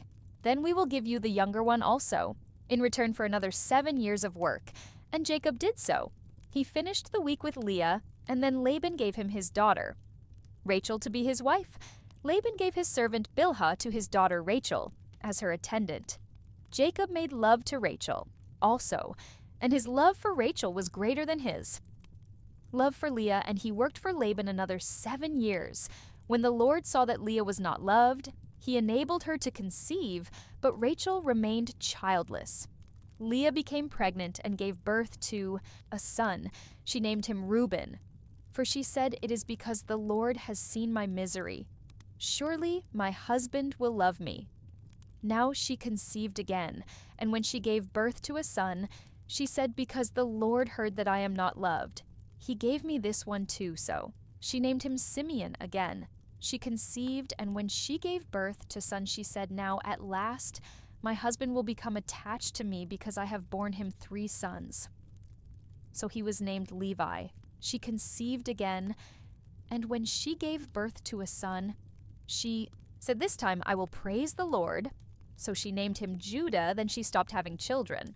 When Rachel saw that she was not bearing Jacob any children, she became jealous of her sister, so she said to Jacob, "Give me children or I'll die." Jacob became angry with her and said, "Am I in the place of God who has kept you from having children?" Then she said, "Here is Bilhah my servant, leap with her, so that she can bear children for me, and I too can build a family through her." So she gave him her servant Bilhah as a wife. Jacob slept with her, and she became pregnant and bore him her son then. Rachel said, "God has vindicated me. He has listened to my plea and given me a son." Because of this, she named him Dan, Rachel's servant. Bilhah conceived again and bore Jacob a second son.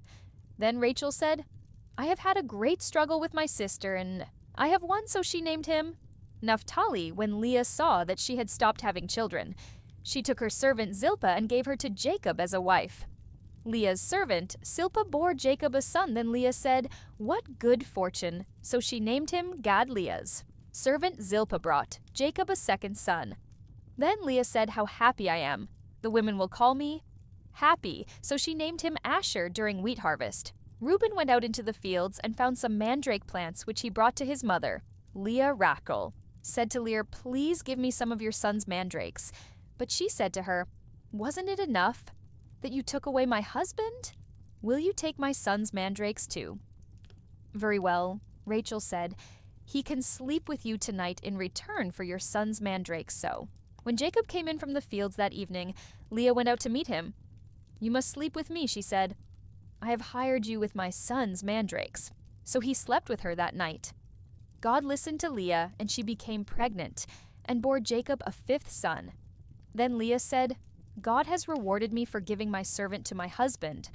So she named him Issachar. Leah conceived again and bore Jacob as 6th son. Then Leah said, "God has presented me with precious gift. This time my husband will treat me with honor, because I have borne him 6 sons."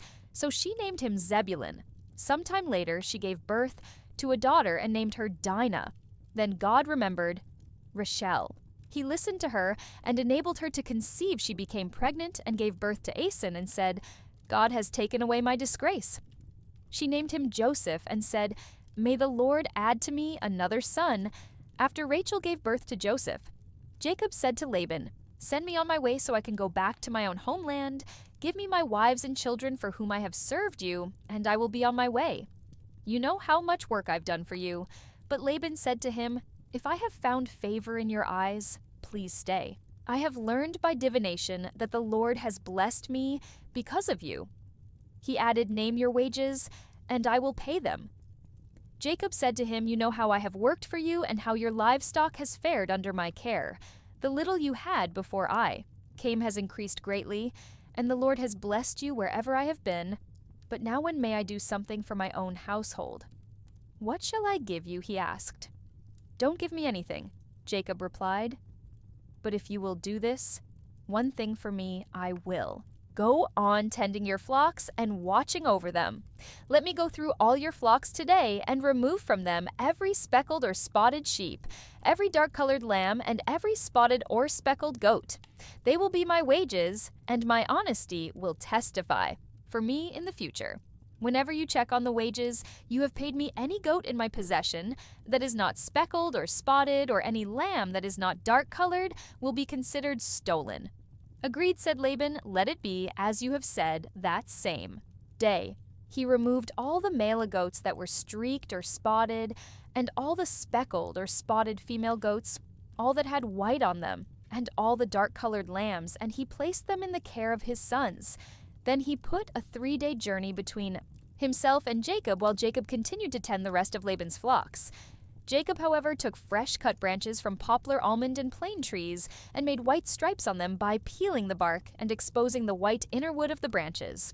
Then he placed the peeled branches in all the watering troughs so that they would be directly in front of the flocks when they came to drink. When the flocks were in heat and came to drink, they mated in front of the branches, and they bore young that was streaked or speckled or spotted. Jacob set apart the young of the flock by themselves, but made the rest face the street and dark-colored animals that belonged to Laban. Thus he made separate flocks for himself and did not put them with Laban's animals.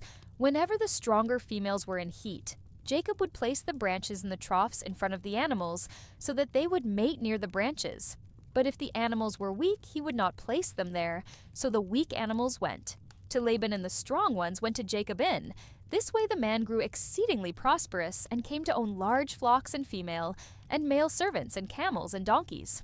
Jacob heard that Laban's sons were saying, "Jacob has taken everything our father owned and has gained all this wealth from what belonged to our father." And Jacob noticed that Laban's attitude toward him was not what it had been. Then the Lord said to Jacob, "Go back to the land of your fathers and to your relatives, and I will be with you." So Jacob sent word to Rachel and Leah to come out to the fields where his flocks were. He said to them, "I see that your father's attitude towards me is not what it was before, but the God of my father has been with me. You know that I've worked for your father with all my strength, yet your father has cheated me by changing my wages 10 times. However, God has not allowed him to harm me if he said the speckled ones will be your wages." Then all the flocks gave birth to speckled young. And if he said the street ones will be your wages, then all the flocks poor streaked young, so God has taken away your father's livestock and has given them to me in breeding season. I once had a dream in which I looked up and saw that the male goats mating with the flock were streaked, speckled, or spotted. The angel of God said to me in the dream, "Jacob," I answered, "Here I am." And he said, "Look up and see that all female goats mating with the flock are streaked, speckled, or spotted. For I have seen all that Laban has been doing to you. I am the God of Bethel, where you anointed a pillar and where you made a vow to me. Now leave this land at once and go back to your native land." Then Rachel and Leah replied, "Do we still have any share in the inheritance of our father's estate? Does he not regard us as foreigners? Not only has he sold us, but he has used up what was paid for us. Surely all the wealth that God took away from our father belongs to us and our children. So do whatever God has told you." Then Jacob put his children and his wives on camels, and he drove all his livestock ahead of him, along with all the goods he had accumulated in Paddan Aram to go to his father Isaac in the land of Canaan. When Laban had gone to shear his sheep, Rachel stole her father's household gods. Moreover, Jacob deceived Laban the Aramaic by not telling him he was running away. So he fled with all he had crossed the Euphrates River and headed for the hill country of Gilead on the 3rd day. Laban was told that Jacob had fled, taking his relatives with him. He pursued Jacob for 7 days and caught up with him in the hill country of Gilead. Then God came to Laban the Aramaic in a dream at night and said to him, "Be careful not to say anything to Jacob, either good or bad." Jacob had pitched his tent in the hill country of Gilead when Laban overtook him, and Laban and his relatives camped there too. Then Laban said to Jacob, "What have you done? You've deceived me, and you've carried off my daughters like captives in war. Why did you run off secretly and deceive me? Why didn't you tell me so I could send you away with joy and singing to the music of tambourines and harps? You didn't even let me kiss my grandchildren and my daughters goodbye. You've done a foolish thing. I have the power to harm you. But last night the God of your father said to me, 'Be careful not to say anything to Jacob, either good or bad.' Now you have gone off because you long to return to your father's household. But why did you steal my gods?" Jacob answered Laban, "I was afraid because I thought you would take your daughters away from me by force. But if you find anyone who has your gods, that person shall not live in the presence of our relatives. See for yourself whether there is anything of yours here with me. And if so, take it now. Jacob did not know that Rachel had stolen the gods. So Laban went into Jacob's tent and into Leah's tent and into the tent of the 2 female servants. But he found nothing after he came out of Leah's tent. He entered Rachel's tent. Now Rachel had taken the household gods and put them inside her camel's saddle and was sitting on them. Laban searched through everything in the tent but found nothing. Rachel said to her father, "Don't be angry, my lord, that I cannot stand up in your presence. I'm having my period." So he searched but could not find the household gods. Jacob was angry and took Laban to task. "What is my crime?" he asked Laban. "How have I wronged you that you hunt me down now that you have searched through all my goods? What have you found that belongs to your household? Put it here in front of your relatives and mine, and let them judge between the two of us. I have been with you for 20 years. Now your sheep and goats have not miscarried, nor have I eaten rams from your flocks. I did not bring you animals torn by wild beasts. I bore the loss myself, and you demanded payment from me for whatever was stolen. By day or night, this was my situation. The heat consumed me in the daytime, and the cold at night, and sleep fled from my eyes. It was like this for the 20 years I was in your household. I worked for you 14 years for your 2 daughters, and 6 years for your flocks, and you changed my wages 10 times. If the God of my father, the God of Abraham, and the fear of Isaac had not been with me, you would surely have sent me away empty-handed. But God has seen my hardship and the toil of my hands. And last night he rebuked you." Laban answered Jacob, "The women are my daughters, the children are my children, and the flocks on my flocks.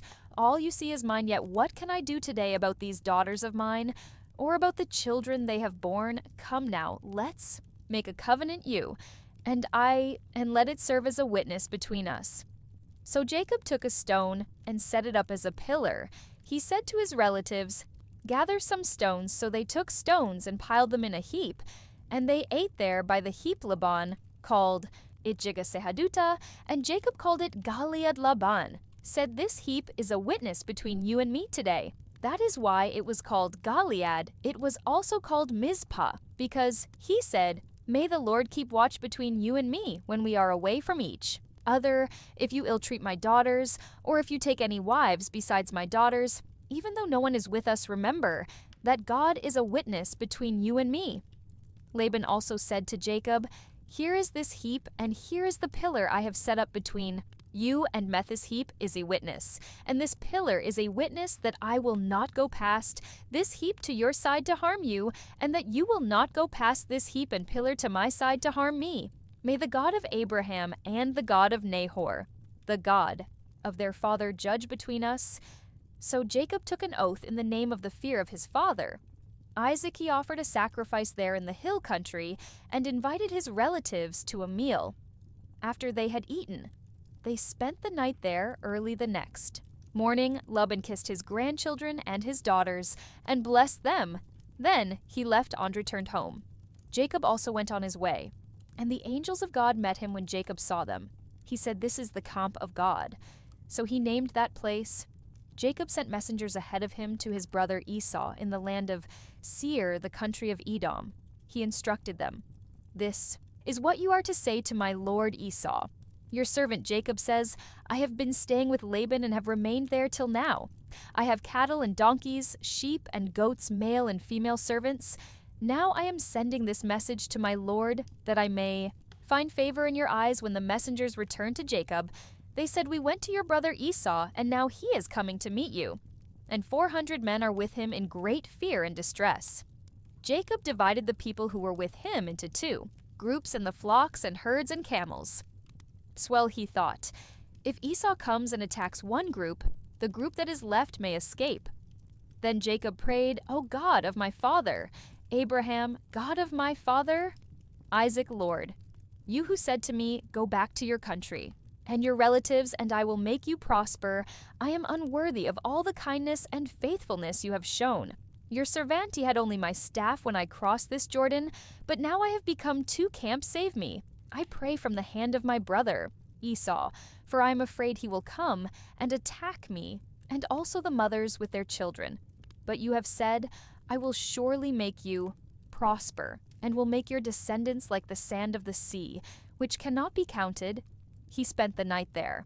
And from what he had with him, he selected a gift for his brother Esau 200 female goats, and 20 male goats, 200 ewes, and 20 rams, 30 female camels, with their young 40 cows, and 10 bulls, and 20 female donkeys. And 10 male donkeys he put them in the care of his servants, each herd by itself, and said to his servants, Go ahead of me, and keep some space between the herds. He instructed the one in the lead. When my brother Esau meets you and asks, Who do you belong to, and where are you going, and who owns all these animals in front of you? Then you are to say they belong to your servant Jacob. They are a gift sent to my lord Esau, and he is coming behind us. He also instructed the second, the third, and all the others who followed the herds. You are to say the same thing to Esau when you meet him, and be sure to say your servant Jacob is coming behind, as for he thought, I will pacify him with these gifts. I'm sending on ahead later when I see him. Perhaps he will receive me. So Jacob's gifts went on ahead of him, but he himself spent the night in the camp that night. Jacob got up and took his 2 wives, his 2 female servants, and his 11 sons, and crossed the ford of the Jabbok after he had sent them across the stream. He sent over all his possessions. Jacob was left alone, and a man wrestled with him till daybreak. When the man saw that he could not overpower him, he touched the socket of Jacob's hip so that his hip was wrenched as he wrestled with a man. Then the man said, Let me go, for it is daybreak. But Jacob replied, I will not let you go unless you bless me. The man asked him, What is your name? Jacob, he answered. Then the man said, Your name will no longer be Jacob but Israel, because you have struggled with God and with humans, and have overcome. Jacob said, Please tell me your name. But he replied, Why do you ask my name? Then he blessed him there. So Jacob called the place Peniel, saying, It is because I saw God face to face, and yet my life was spared. The sun rose above him as he passed Peniel, and he was limping because of his hip. Therefore, to this day, the Israelites did not eat the tendon attached to the socket of the hip, because the socket of Jacob's hip was touched near the tendon. Jacob looked up, and there was Esau coming with his 400 men. So he divided the children among Lirachel and the 2 female servants. He put the female servants and their children in front, Leah and her children next, and Rachel and Joseph in the rear. He himself went on ahead and bowed down to the ground 7 times as he approached his brother. But Esau ran to me, Jacob, and embraced him. He threw his arms around his neck and kissed him, and they wept. Then Esau looked up and saw the women and children. Who are these with you? He asked. Jacob answered, They are the children God has graciously given your servant. Then the female servants and their children approached and bowed down. Next Learned her children came and bowed. Down last of all came Joseph, and Rachel and they too bowed down. Esau asked, What's the meaning of all these flocks and herds I met to find favor in your eyes? My lord, he said. But Esau said, I already have plenty. My brother, keep what you have for yourself. No, please, said Jacob. If I have found favor in your eyes, accept this gift from me, for to see your face is like seeing the face of God. Now that you have received me favorably, please accept the present that was brought to you. For God has been gracious to me, and I have all I need. And because Jacob insisted Esau accept it, then Esau said, Let us be on our way. I'll accompany you. But Jacob said to him, My lord knows that the children are tender, and that I must care for the ewes and cows that are nursing their young. If they are driven hard just one day, all the animals will die. So let my lord go on ahead of his servant, while I move along slowly at the pace of the flocks and herds before me, and the pace of the children, until I come to my lord. And Esau said, Then let me leave some of my men with you. But why do that? Jacob asked. Just let me find favor in the eyes of my lord. So that day Esau started on his way back to Seir. Jacob, however, went to Succoth, where he built a place for himself and made shelters for his livestock. That is why the place is called Succoth. After Jacob came from Paddan Aram, he arrived safely at the city of Shechem in Canaan, and camped within sight of the city for 100 pieces of silver. He bought from the sons of Hamor the father of Shechem the plot of ground where he pitched his tent. There he set up an altar and called it El Elohe Israel. Now Dinah, the daughter Leah had borne to Jacob, went out to visit the women of the land, when Shechem, son of Hamor, the Hivite, the ruler of that area, saw her. He took her and raped her. His heart was drawn to Dinah, daughter of Jacob. He loved the young woman, and spoke tenderly to her, and Shechem said to his father, Hamor, get me this girl as my wife. When Jacob heard that his daughter Dinah had been defiled, his sons were in the fields with his livestock, so he did nothing about it until they came home. Then Shechem's father Hamor went out to talk with Jacob. Meanwhile, Jacob's sons had come in from the fields as soon as they heard what had happened. They were shocked and furious because Shechem had done an outrageous thing in Israel by sleeping with Jacob's daughter, a thing that should not be done. But Hamor said to them, My son Shechem has his heart set on your daughter. Please give her to him as his wife, and to give us your daughters, and take our daughters for yourselves. You can settle among us, the land is open, to you live in it, trade in it, and acquire property in it. Then Shechem said to Dinah's father and brothers, Let me find favor in your eyes, and I will give you whatever you ask. Make the price for the bride and the gift I am to bring, as great as you like, and I'll pay whatever you ask me. Only give me the young woman as my wife, because their sister Dinah had been defiled. Jacob's sons replied deceitfully as they spoke to Shechem. And his father Hamor, they said to them, We can't do such a thing. We can't give our sister to a man who is not circumcised. That would be a disgrace to us. We will enter into an agreement with you on one condition, only that you become like us by circumcising all your males, then we will give you our daughters. And take your daughters for ourselves, we'll settle among you and become one people with you. But if you will not agree to be circumcised, we'll take our sister and go. Their proposal seemed good to Hamor and his son, Shechem the young man, who was the most honored of all his father's family, lost no time in doing what they said because he was delighted with Jacob's daughter. So Hamor and his son Shechem went to the gate of their city to speak to the men of their city. These men are friendly. Towards us they said, Let them live in our land and trade in it. The land has plenty of room for them. We can marry their daughters, and they can marry ours. But the men will agree to live with us as one people, only on the condition that our males be circumcised. As they themselves are, won't their livestock their property, and all their other animals become ours. So let us agree to their terms, and they will settle among us. All the men who went out of the city gate agreed with Hamor and his son Shechemund. Every male in the city was circumcised 3 days later, while all of them were still in pain. 2 of Jacob's sons, Simeon and Levi, Dinah's brothers, took their swords and attacked the unsuspecting city, killing every male they put Hamor and his son Shechem to the sword, and took Dinah from Shechem's house, and left the sons of Jacob, came upon the dead bodies, and looted the city where their sister had been defiled. They seized their flocks and herds and donkeys and everything else of theirs in the city. And out in the fields they carried off all their wealth, and all their women and children, taking as plunder everything in the houses. Then Jacob said to Simeon and Levi, You have brought trouble on me by making me obnoxious to the Canaanites and the Perizzites, the people living in this land. We are few in number, and if they join forces against me and attack me, I and my household will be destroyed. But they replied, Should he have treated our sister like a prostitute? Then God said to Jacob, Go up to Bethlehem, settle there, and build an altar there to God who appeared to you when you were fleeing from your brother Esau.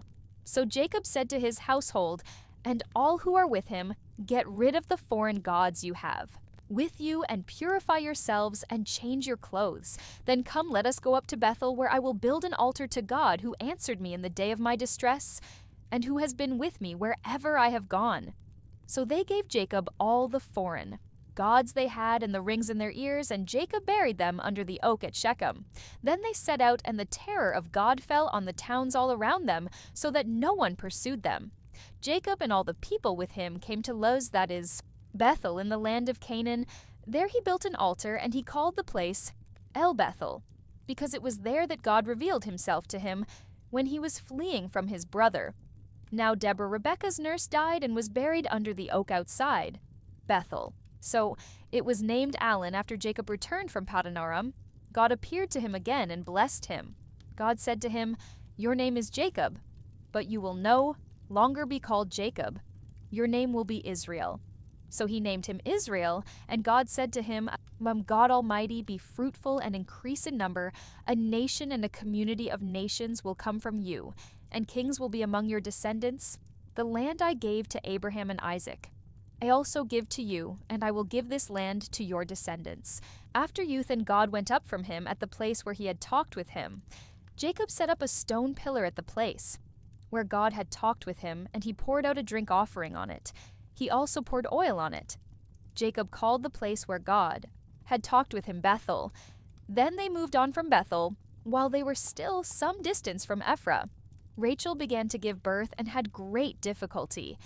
And as she was having great difficulty in childbirth, the midwife said to her, "Don't despair, for you have another son." As she breathed her last, for she was dying, she named her son Ben-Oni, but his father named him Benjamin. So Rachel died and was buried on the way to Ephraim, that is Bethlehem, over her tomb. Jacob set up a pillar, and to this day that pillar marks Rachel's tomb. Israel moved on again and pitched Histon beyond Migdol while Israel was living in that region. Reuben went in and slept with his father's concubine Bilhah, and Israel heard of it. Jacob had 12 sons, the sons of Leah Reuben, the firstborn of Jacob Simeon. The sons of Rachel Joseph and Benjamin, the sons of Rachel's servant Bilhah Dan and Naphtali, the sons of Leah's servant Zilpah Gad and Asher. These were the sons of Jacob who were born to him in Paddan Aram. Jacob came home to his father Isaac in Mamre near Kiriath Abba, that is Hebron, where Abraham and Isaac had stayed. Isaac lived 180 years. Then he breathed his last and died and was gathered to his people, old and full of years. And his sons Esau and Jacob buried him. This is the account of the family line of Esau, that is Edom. Esau took his wives from the women of Canaan, Adah daughter of Elon the Hittite, and Aholibamah daughter of Anah, and granddaughter of Zibeon the Hippite, and Basemath daughter of Ishmael, and sister of Nebaioth Adabor. Eliphaz to Esau Basemath bore Reuel, and Aholibamah bore Jeosh Jalam. And Korah. These were the sons of Esau who were born to him in Canaan. Esau took his wives and sons and daughters, and all the members of his household, as well as his livestock and all his other animals, and all the goods he had acquired in Canaan, and moved to a land some distance from his brother Jacob. Possessions were too great for them to remain together. The land where they were staying could not support them both because of their livestock. So Esau, that is Edom, settled in the hill country of Seir. This is the account of the family line of Esau, the father of the hill country of Seir. These are the names of Esau's sons: Eliphaz the son of Esau's wife Adah, and Reuel the son of Esau's wife Basemath. The sons of Eliphaz get him, and Kenazai Zosuneliphants also had a concubine named Timnah who bore him. Amalek. These were grandsons of Esau's wife Adah, the sons of Reuel, Nehat, Zerah, Shammah, and Mitzah. These were grandsons of Esau's wife Basemath, the sons of Esau's wife Aholibamah daughter of Inah, and granddaughter of Zibeon, whom she bought to Esau, Jeosh Jalam. And Korathese were the chiefs among Esau's descendants, the sons of Eliphaz. The firstborn Ophisau chiefs, Timon, Omah, Zephokinas, Korah-Gatim. These were the chiefs descended from elephants in Edom. They were grandsons of Adah. The sons of Esau's son Reuel chiefs, Nehat, Zerah, Shammah, and Mitzah. These were the chiefs descended from Reuel. In Edom, they were grandsons of Esau's wife Basemath, the sons of Esau's wife. Chiefs, Jeosh, Jalam. These were the chiefs descended from Esau's wife Aholibamah daughter of Inah. These were the sons of Esau. That is Edom, and these were their chiefs. These were the sons of Seir the Horite, who were living in the region, Lod and Shobal, Zibeon, Ain, Shon, Isa, and Daishan. These sons of Seir in Edom were Horrid chiefs. The sons of Lotan, Hariah, and Hamam. Timnah was Lotan's sister. The sons of Shobal, Alvan, Manahath. Ebalthus is the Anah who discovered the hot springs in the desert, while he was grazing the donkeys of his father Zibeonthib. Children of Inah, Daishon, and Aholibamah daughter of Inah. The sons of Daishon, Hemdan, Ishban, Ethran, and Karen. The sons of Visa, Bilhan, Zavanah, and Icon. The sons of Daishan, Az, and Aran. These were the Horitekifs, Lotan Shobal, Zibeon. These were the horizon according to their divisions. In the land of Seir, these were the kings who reigned in Edom before any Israelite king reigned, became king of Edom. His city was named Dinhaba. When Bela died, Job son of Zerah from Basra succeeded him as king. When Job died from the land of the Tammanites, succeeded him as king. When Shusham died, Hadad son of Bedad, who defeated Midian in the country of Moab, succeeded him as king. His city was named Evith. When Hida died, Samlah from Masrakar succeeded him as king. When Samala died, Shelah from Rehoboth on the river succeeded him as king. When Shelah died, Baal-Hanan son of Akbar succeeded him as king. When Baal-Hanan son of Akbar died, Hadad succeeded him as king. His city was named Payu, and his wife's name was Mehetabel, daughter of Metred, the daughter of Mezahab. These were the chiefs descended from Esau by name, according to their clans and regions. These were the chiefs of Edom, according to their settlements in the land that they occupied. This is the family line of Esau the father. Jacob lived in the land where his father had stayed, the land of Canaan. This is the account of Jacob's family. Line Joseph, a young man of 17, was tending the flocks with his brothers, the sons of Birha and the sons of Zilpah, his father's wives. And he brought their father a bad report about them. Now Israel loved Joseph more than any of his other sons, because he had been born to him in his old age, and he made an ornate robe for him. When his brothers saw that their father loved him more than any of them, they hated him and could not speak a kind word to him.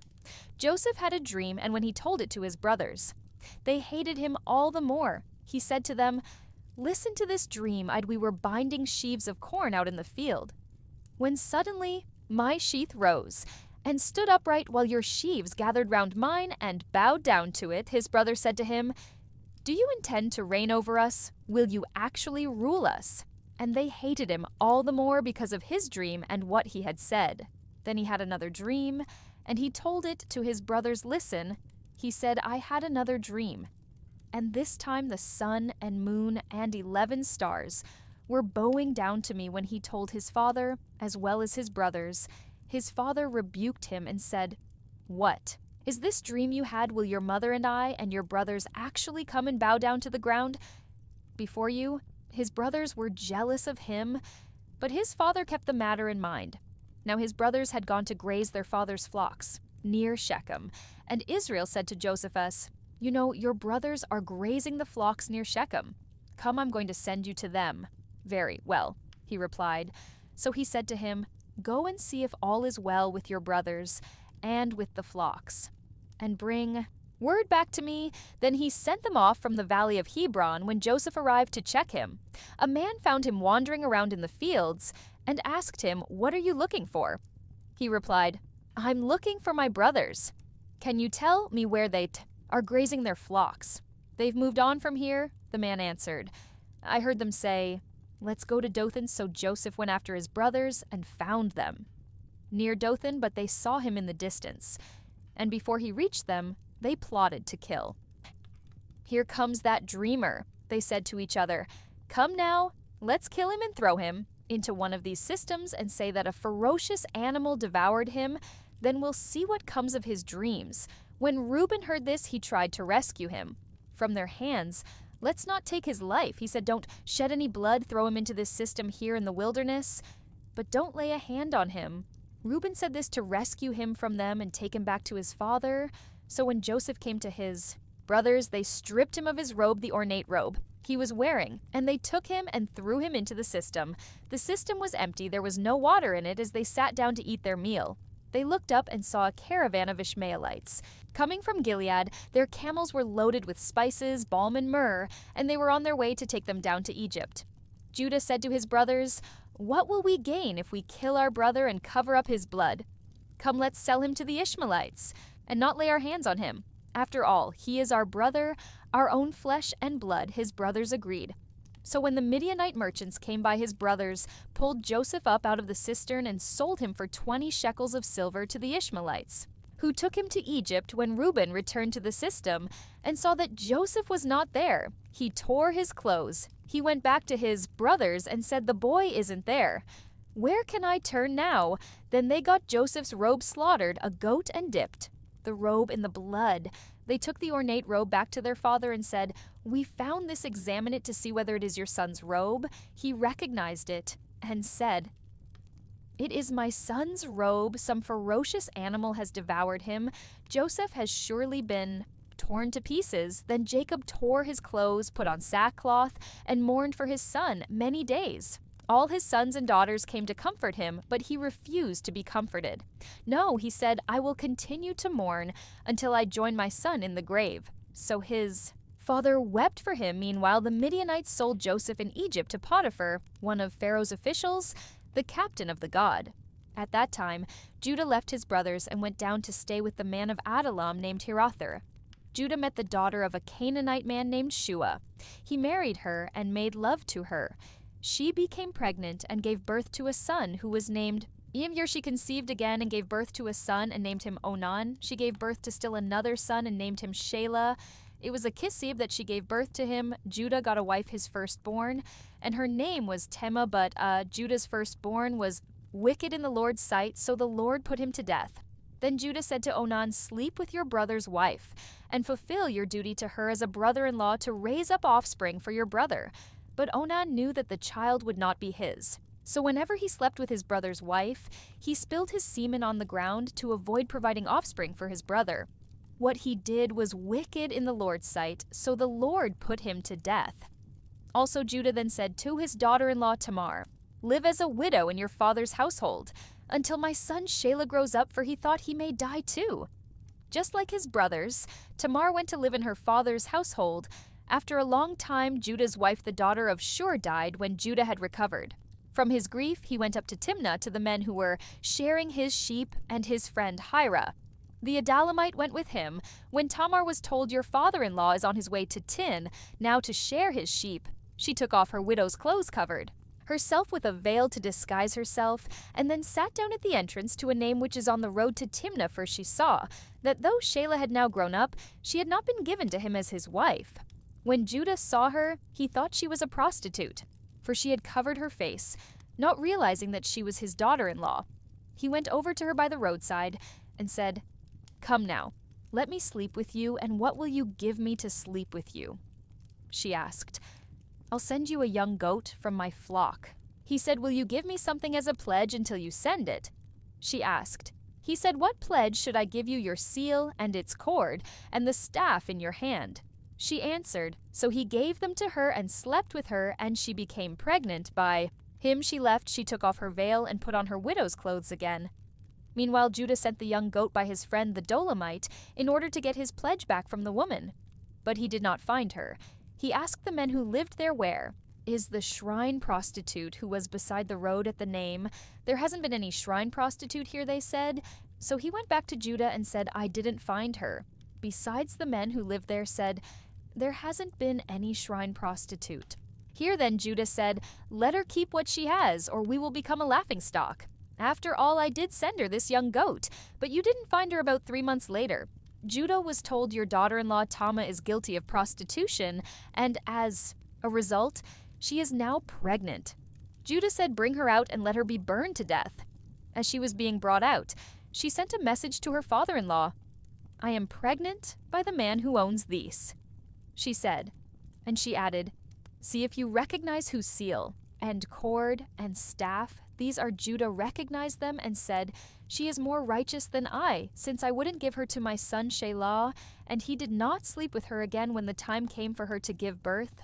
There were twin boys in her womb. As she was giving birth, one of them put out his hand. So the midwife took a scarlet thread and tied it on his wrist and said, 'This one came out first.' But when he drew back his hand, his brother came out, and she said, 'So this is how you've broken out,' and he was named Peters. Then his brother, who had the scarlet thread on his wrist, came out, and he was named Zerah. Now Joseph had been taken down to Egypt. Potiphar, an Egyptian who was one of Pharaoh's officials, the captain of the guard, bought him from the Ishmaelites who had taken him there. The Lord was with Joseph so that he prospered, and he lived in the house of his Egyptian master. When his master saw that the Lord was with him and the Lord gave him success in everything he did, Joseph found favor in his eyes and became his attendant. Potiphar put him in charge of his household, and he entrusted to his care everything he owned from the time he put him in charge of his household, and of all that he owned the Lord blessed the household of the Egyptian because of Joseph. The blessing of the Lord was on everything Potiphar had, both in the house and in the fields. Potiphar left everything he had in Joseph's care with Joseph in charge. He did not concern himself with anything except the food he ate now. Joseph was well built and handsome, and after a while his master's wife took notice of Joseph and said, "Come to bed with me." But he refused with me in charge. He told her, "My master does not concern himself with anything in the house. Everything he owns, he is entrusted to my care. No one is greater in this house than I am. My master has withheld nothing from me except you because you are his wife. How then could I do such a wicked thing and sin against God?" And though she spoke to Joseph day after day, he refused to go to bed with her or even be with her. One day he went into the house to attend his duties, and none of the household servants was inside. She caught him by his cloak and said, "Come to bed with me." But he left his cloak in her hand and ran out of the house. When she saw that he had left his cloak in her hand and had run under the house, she called her household servants looks. She said to them, "This Hebrew has been brought to us to make support of us. He came in here to sleep with me, but he screamed when he heard me scream for help. He left his cloak beside me and ran out of the house." She kept his cloak beside her until his master came home. Then she told him this story: "That Hebrew slave you brought us came to me to make sport of me. But as soon as I screamed for help, he left his cloak beside me and ran out of the house." When his master heard the story, his wife told him, saying, "This is how your slave treated me." He burned with anger. Joseph's master took him and put him in prison, the place where the king's prisoners were confined. But while Joseph was there in the prison, the Lord was with him. He showed him kindness and granted him favor in the eyes of the prison wardens. The warden put Joseph in charge of all those held in the prison, and he was made responsible for all that was done there. The warden paid no attention to anything under Joseph's care, because the Lord was with Joseph and gave him success in whatever he did. Sometime later, the cupbearer and the baker of the king of Egypt offended their master. The king of Egypt, Pharaoh, was angry with his two officials, the chief cupbearer and the chief baker, and put them in custody in the house of the captain of the guard in the same prison where Joseph was confined. The captain of the guard assigned them to Joseph, and he attended them after they had been in custody for some time. Each of the two men, the cupbearer and the baker of the king of Egypt, who were being held in prison, had a dream the same night, and each dream had a meaning of its own. When Joseph came to them the next morning, he saw that they were dejected, so he asked Pharaoh's officials who were in custody with him in his master's house, "Why do you look so sad today?" "We both had dreams," they answered, "but there is no one to interpret them." Then Joseph said to them, "Do not. Interpretations belong to God. Tell me your dreams." So the chief cupbearer told Joseph his dream. He said to him, "In my dream, I saw a vine in front of me, and on the vine were 3 branches. As soon as it budded, it blossomed, and its clusters ripened into grapes. Pharaoh's cup was in my hand, and I took the grapes, squeezed them into Pharaoh's cup, and put the cup in his hand. This is what it means." Joseph said to him, "The 3 branches are 3 days. Within 3 days, Pharaoh will lift up your head and restore you to your position, and you will put Pharaoh's cup in his hand, just as you used to do when you were his cupbearers. When all goes well with you, remember me and show me kindness. Mention me to Pharaoh and get me out of this prison. I was forcibly carried off from the land of the Hebrews, and even here I've done nothing to deserve being put in a dungeon." When the chief baker saw that Joseph had given a favorable interpretation, he said to Joseph, "I too had a dream. My head with 3 baskets of bread in the top basket were all kinds of baked goods for Pharaoh, but the birds were eating them out of the basket. On my head, this is what it means." Joseph said, "The 3 baskets are 3 days within. 3 days, Pharaoh will lift off your head and impale your body on a pole, and the birds will eat away your flesh." Now the 3rd day was Pharaoh's birthday, and he gave a feast for all his officials. He lifted up the heads of the chief cupbearer and the chief baker in the presence of his officials. He restored the chief cupbearer to his position so that he once again put the cup into Pharaoh's hand. But he impaled The chief baker, just as Joseph had said to them in his interpretation. The chief cupbearer, however, did not remember Joseph. He forgot him. When 2 full years had passed, Pharaoh had a dream he was standing by the Nile. When out of the river there came up 7 cows, sleek and fat, and they grazed among the reeds. After them 7 other cows, ugly and gaunt, came up out of the Nile and stood. Beside those on the riverbank, and the cows that were ugly and gaunt ate up the 7 sleek fat cows. Then Pharaoh woke up, he fell asleep again, and had a second dream. 7 ears of corn, healthy and good, were growing on a single stalk. After them 7 other ears of corn sprouted thin and scorched by the east wind. The thin ears of corn swallowed up the 7 healthy full ears. Then Pharaoh woke up. It had been a dream. In the morning his mind was troubled. So he sent for all the magicians and wise men of Egypt. Pharaoh told them his dreams, but no one could interpret them for him. Then the chief cupbearers said to Pharaoh, "Today I'm reminded of my shortcomings. Pharaoh was once angry with his servants, and he imprisoned me. And the chief baker in the house of the captain of the guard, each of us had a dream the same night, and each dream had a meaning of its own. Now a young Hebrew was there with us, a servant of the captain of the guard. We told him our dreams, and he interpreted them for us, giving each man the interpretation of his dream, and things turned out exactly as he interpreted them to us. I was restored to my position, and the other man was impaled. So Pharaoh sent for Joseph, and he was quickly brought from the dungeon. When he had shaved and changed his clothes, he came before Pharaoh. Pharaoh said to Joseph, "I had a dream, and no one can interpret it.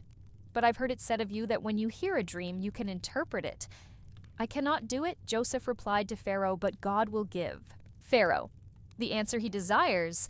Then Pharaoh said to Joseph in my dream, "I was standing on the bank of the Nile, when out of the river there came up 7 cows, fat and sleek, and they grazed among the reeds. After them 7 other cows came up scrawny, and very ugly and lean. I had never seen such ugly cows in all the land of Egypt. The lean, ugly cows bet up the 7 fat cows that came up first, but even after they ate them, no one could tell that they had done so. They looked just as ugly as before. Then I woke up in my dream. I saw 7 ears of corn full and good growing on a single stalk. After them 7 other ears sprouted, withered and thin and scorched by the east wind.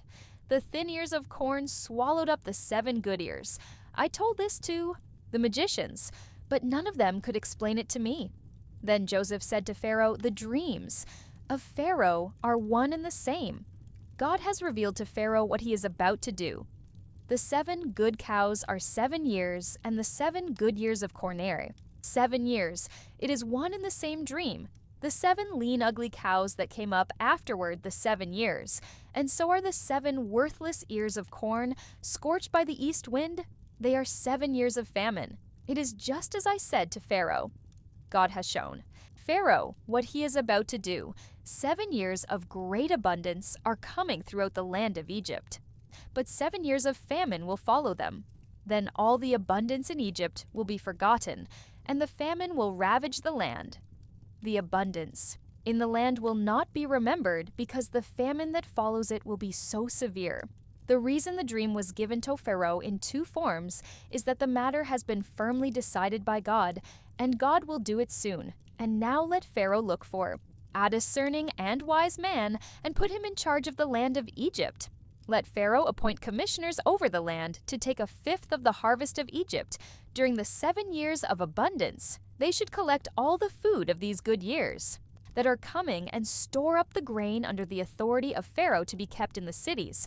For food, this food should be held in reserve for the country, to be used during the 7 years of famine that will come upon Egypt, so that the country may not be ruined by the famine." The plan seemed good to Pharaoh and to all his officials. So Pharaoh asked them, "Can we find anyone like this man, one in whom is the Spirit of God?" Then Pharaoh said to Joseph, "Since God has made all this known to you, there is no one so discerning and wise as you. You shall be put in charge of my palace, and all my people are to submit to your orders. Only with respect to the throne will I be greater than you." So Pharaoh said to Joseph, "I hereby put you in charge. of the whole land of Egypt. Then Pharaoh took his signet ring from his finger and put it on Joseph's finger. He dressed him in robes of fine linen and put a gold chain around his neck. He had him ride in a chariot as he second in command, and people shouted before him, "Make way!" Thus he put him in charge of the whole land of Egypt. Then Pharaoh said to Joseph, "I am Pharaoh, but without your word no one will lift hand or foot in all Egypt." Pharaoh gave Joseph the name Zaphenath-Paneah and gave him Asenath, daughter of Potiphar, priest of On, to be his wife.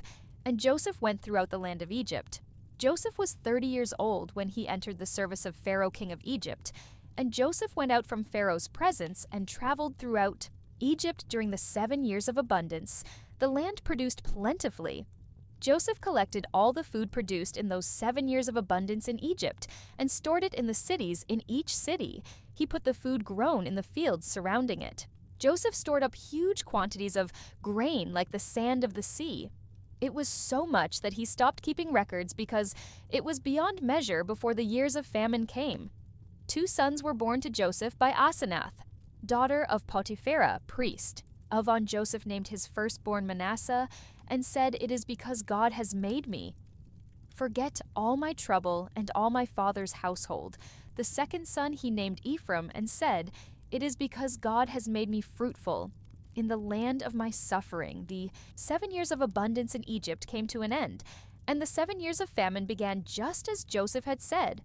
There was famine in all the other lands, but in the whole land of Egypt there was food when all Egypt began to feel the famine.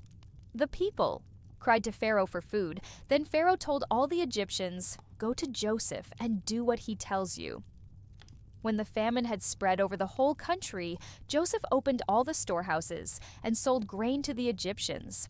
For the famine was severe throughout Egypt, and all the world came to Egypt to buy grain from Joseph, because the famine was severe everywhere. When Jacob learned that there was grain in Egypt, he said to his sons, "Why do you just keep looking at each other?" He continued, "I have heard that there is grain in Egypt. Go down there and buy some for us so that we may live and not die." Then 10 of Joseph's brothers went down to buy grain from Egypt. But Jacob did not send Benjamin, Joseph's brother, with the others, because he was afraid that harm might come to him.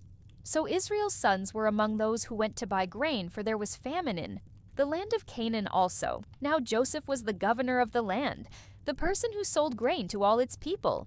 So when Joseph's brothers arrived, they bowed down to him with their faces to the ground. As soon as Joseph saw his brothers, he recognized them, but he pretended to be a stranger and spoke harshly to them. "Where do you come from?" He asked. "From the land of Canaan." They replied, "To buy food." Although Joseph recognized his brothers, they did not recognize him. Then he remembered his dreams about them and said to them, "You are spies. You have come to see where our land is unprotected." "No, my lord," they answered, "your servants have come to buy food. We are all the sons of one man. Your servants are honest men, not spies." "No," he said to them, "you have come to see where our land is unprotected." But they replied, "Your servants were 12 brothers, the sons of one man who lives in the land of Canaan. The youngest is now with our father, and Yun is no more." Joseph said to them, "It is just as I told you. You are spies, and this is how you will be tested. As surely as Pharaoh lives, you will not leave this place unless your youngest brother comes here. Send one of your number to get your brother. The rest of you will be kept in prison so that your words may be tested to see if you are telling the truth. If you are not, then as surely as Pharaoh lives, you are spies." And he put them all in custody for 3 days. On the 3rd day, Joseph said to them, "Do this, and you will live, for I fear God. If you are honest men, let one of your brothers stay here in prison, while the rest of you go and take grain back for your starving households. But you must bring your youngest brother to me, so that your words may be verified, and that you may not die." This they proceeded to do. They said to one another, "Surely we are being punished because of our brother. We saw how distressed he was when he pleaded with us for his life, but we would not listen. That's why this distress has come on." As Reuben replied, "Didn't I tell you not to sin against the boy? But you wouldn't listen. Now he must give an accounting for his blood. They did not realize that Joseph could understand them. Since he was using an interpreter, he turned away from them and began to weep, but then came back and spoke to them again. He had Simeon taken from them and bound before their eyes. Joseph gave orders to fill their bags with grain, to put each man's silver back in his sack, and to give them provisions for their journey. After this was done for them, they loaded their grain on their donkeys and left at the place where they stopped. For the night, one of them opened his sack to get feed for his donkey, and he saw his silver in the mouth. "Of his sack my silver has been returned," he said to his brothers. It is in my sack." Their hearts sank, and they turned to each other trembling and said, "What is this that God has done to us?" When they came to their father Jacob in the land of Canaan, they told him all that had happened to them. They said, "The man who is Lord over the land spoke harshly to us and treated us as though we were spying on the land. But we said to him, 'We are honest men, we're not spies. We were 12 brothers, sons of one father, one is no more, and the youngest is now with our father in Canaan.' Then the man who is Lord over the land said to us, 'This is how I will know whether you are honest man. Leave one of your brothers here with me, and take food for your starving households and go. But bring your youngest brother to me, so I will know that you are not spies but honest men. Then I will give your brother back to you, and you can trade in the lands.' They were emptying their sacks. There in each man's sack was his pouch of silver. When they and their father saw the money pouches, they were frightened. Their father Jacob said to them, 'You have deprived me of my children.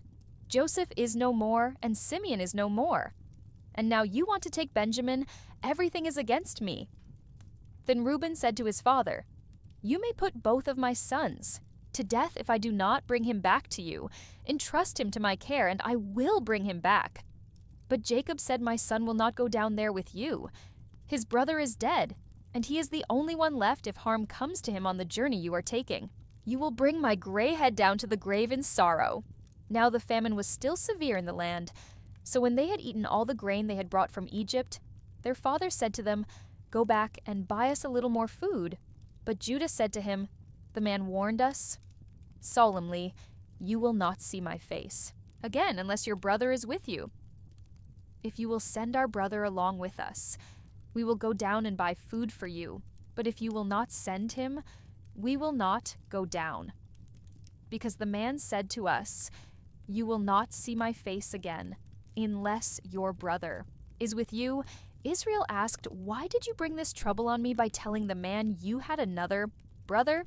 They replied, "The man questioned us closely about ourselves and our family.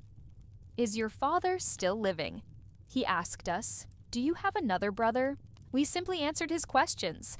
How were we to know he would say, 'Bring your brother down here'?" Then Judah said to Israel his father, "Send the boy along with me, and we will go at once, so that we and you and our children may live and not die. I myself will guarantee his safety. You can hold me personally responsible for him if I do not bring him back to you and set him here before you. I will bear the blame before you all my life as it is. If we had not delayed, we could have gone and returned twice." Then their father Israel said to them, "If it must be, then do this, put some of the best products of the land in your bags, and take them down to the man as a gift, a little balm and a little honey, some spices and myrrh, some pistachio nuts and almonds. Stake double the amount of silver with you, for you must return the silver that was put back into the mouths of your sacks. Perhaps it was a mistake. Take your brother also, and go back to the man at once. And may God Almighty grant you mercy before thee men, so that he will let your other brother and Benjamin come back with ewes for me. If I am bereaved, I am bereaved." So the men took the gifts and doubled the amount of silver, and Benjamin also they hurried down to Egypt and presented themselves to Joseph. When Joseph saw Benjamin with them, he said to the steward of his house, "Take these men to my house, slaughter an animal, and prepare a meal. They are to eat with me at noon." The man did as Joseph told him and took the men to Joseph's house. Now the men were frightened when they were taken to his house. They thought we were brought here because of the silver that was put back into our sacks. The first time he wants to attack us and overpower us and seize us as slaves and take our donkeys. So they went up to Joseph's steward and spoke to him at the entrance to the house. "We beg your pardon now, Lord. They said we came down here the first time to buy food. But at the place where we stopped for the night, we opened our sacks, And each of us found his silver, the exact weight in the mouth of his sack. So we have brought it back with us. We have also brought additional silver with us to buy food. We don't know who put our silver in our sacks." "It's all right," he said. "Don't be afraid.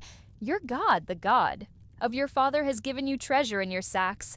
I received your silver." Then he brought Simeon out to them. The steward took the men into Joseph's house, gave them water to wash their feet, and provided fodder for their donkeys. They prepared their gifts for Joseph's arrival at noon. Because they had heard that they were to eat there when Joseph came home, they presented to him the gifts they had brought into the house, and they bowed down before him to the ground. He asked them how they were. And then he said, "How is your aged father you told me about? Is he still living?"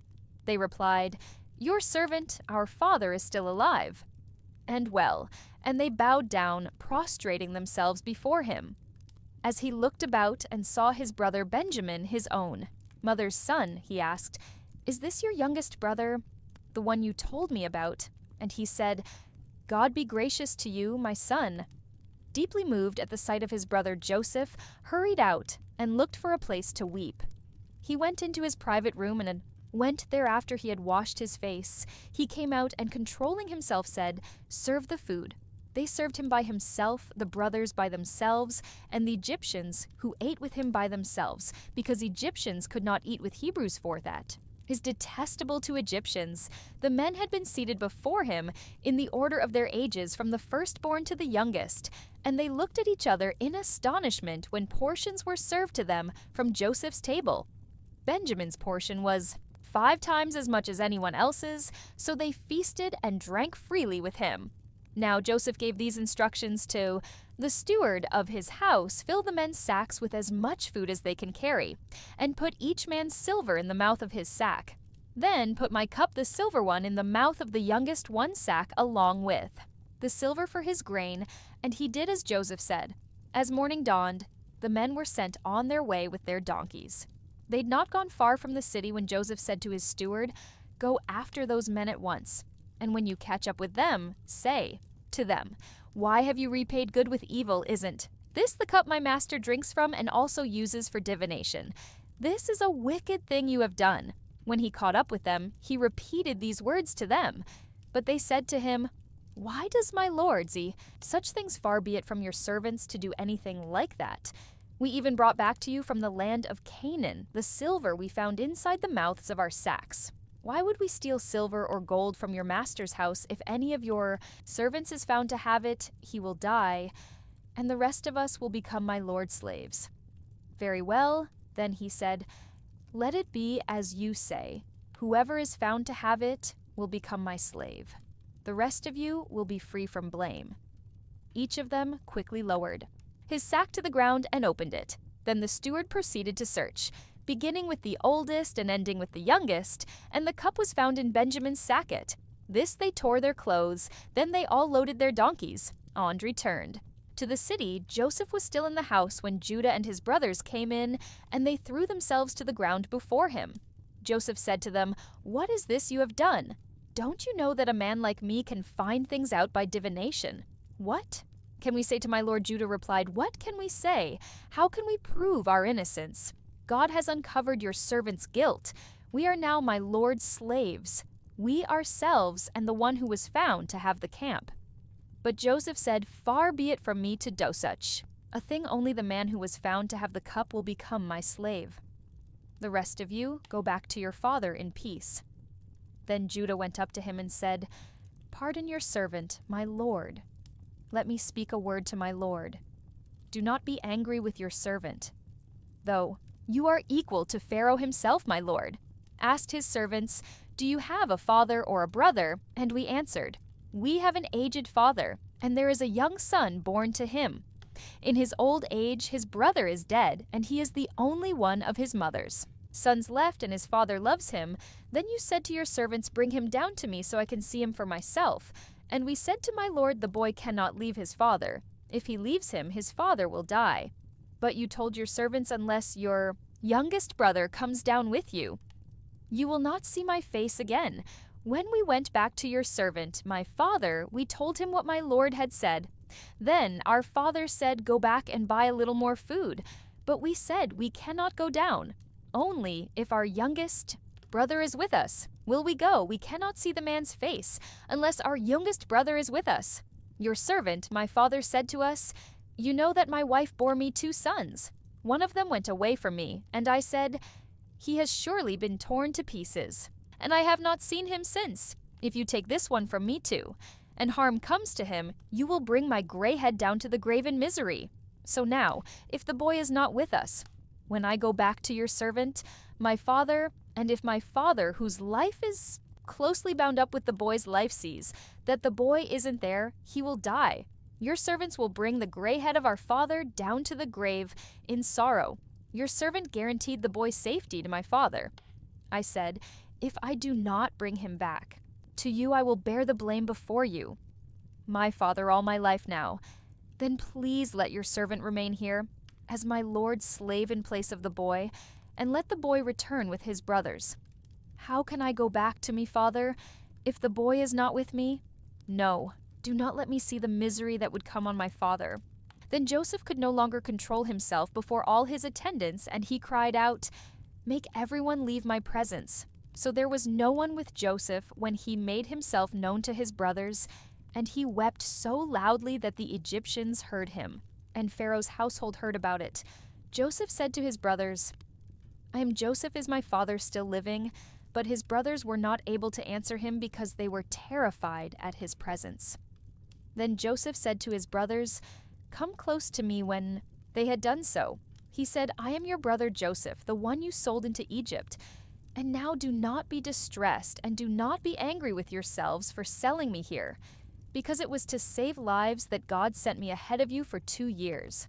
Now there has been famine in the land, and for the next 5 years there will be no plowing and reaping. But God sent me ahead of you to preserve for you a remnant on earth, and to save your lives by a great deliverance. So then it was not you who sent me here, but God. He made me father to Pharaoh, lord of his entire household, and ruler of all Egypt. Now hurry back to my father and say to him, This is what your son Joseph says. God has made me lord of all Egypt. Come down to me. Don't delay. You shall live in the region of Goshen and be near me. You, your children and grandchildren, your flocks and herds, and all you have, I will provide for you there, because 5 years of famine are still to come. Otherwise you and your household and all who belong to you will become destitute. You can see for yourselves. And so can my brother Benjamin, that it is really I who am speaking to you. Tell my father about all the honor accorded me in Egypt, and about everything you have seen, and bring my father down here quickly. Then he threw his arms around his brother Benjamin and wept. And Benjamin embraced him, weeping, and he kissed all his brothers and wept over them afterwards. His brothers talked with him when the news reached Pharaoh's palace. The Joseph's brothers had come Pharaoh, and all his officials were pleased. Pharaoh said to Joseph, Tell your brothers, Do this, load your animals, and return to the land of Canaan, and bring your father and your families back to me. I will give you the best of the land of Egypt, and you can enjoy the fact of the land. You are also instructed to tell them, Do this, take some cards from Egypt for your children and your wives, and get your father and come, never mind about your belongings, because the best of all Egypt will be yours. So the sons of Israel did this. Joseph gave them cards as Pharaoh had commanded, and he also gave them provisions for their journey to each of them. He gave new clothing, but to Benjamin he gave 300 shekels of silver and 5 sets of clothes, and this is what he sent to his father: 10 donkeys loaded with the best things of Egypt, and 10 female donkeys loaded with grain and bread and other provisions for his journey. Then he sent his brothers away, and as they were leaving, he said to them, Don't quarrel on the way.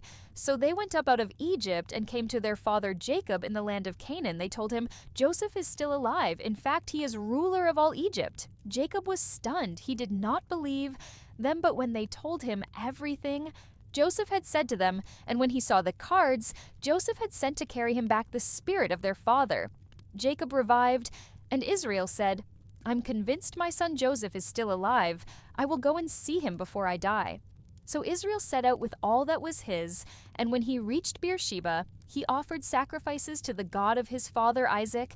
And God spoke to Israel in a vision at night and said, "Jacob, Jacob, here I am." He replied, "I am God, the God of your father." He said, "Do not be afraid to go down to Egypt, for I will make you into a great nation.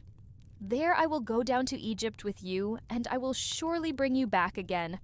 And Joseph's own hand will close your eyes."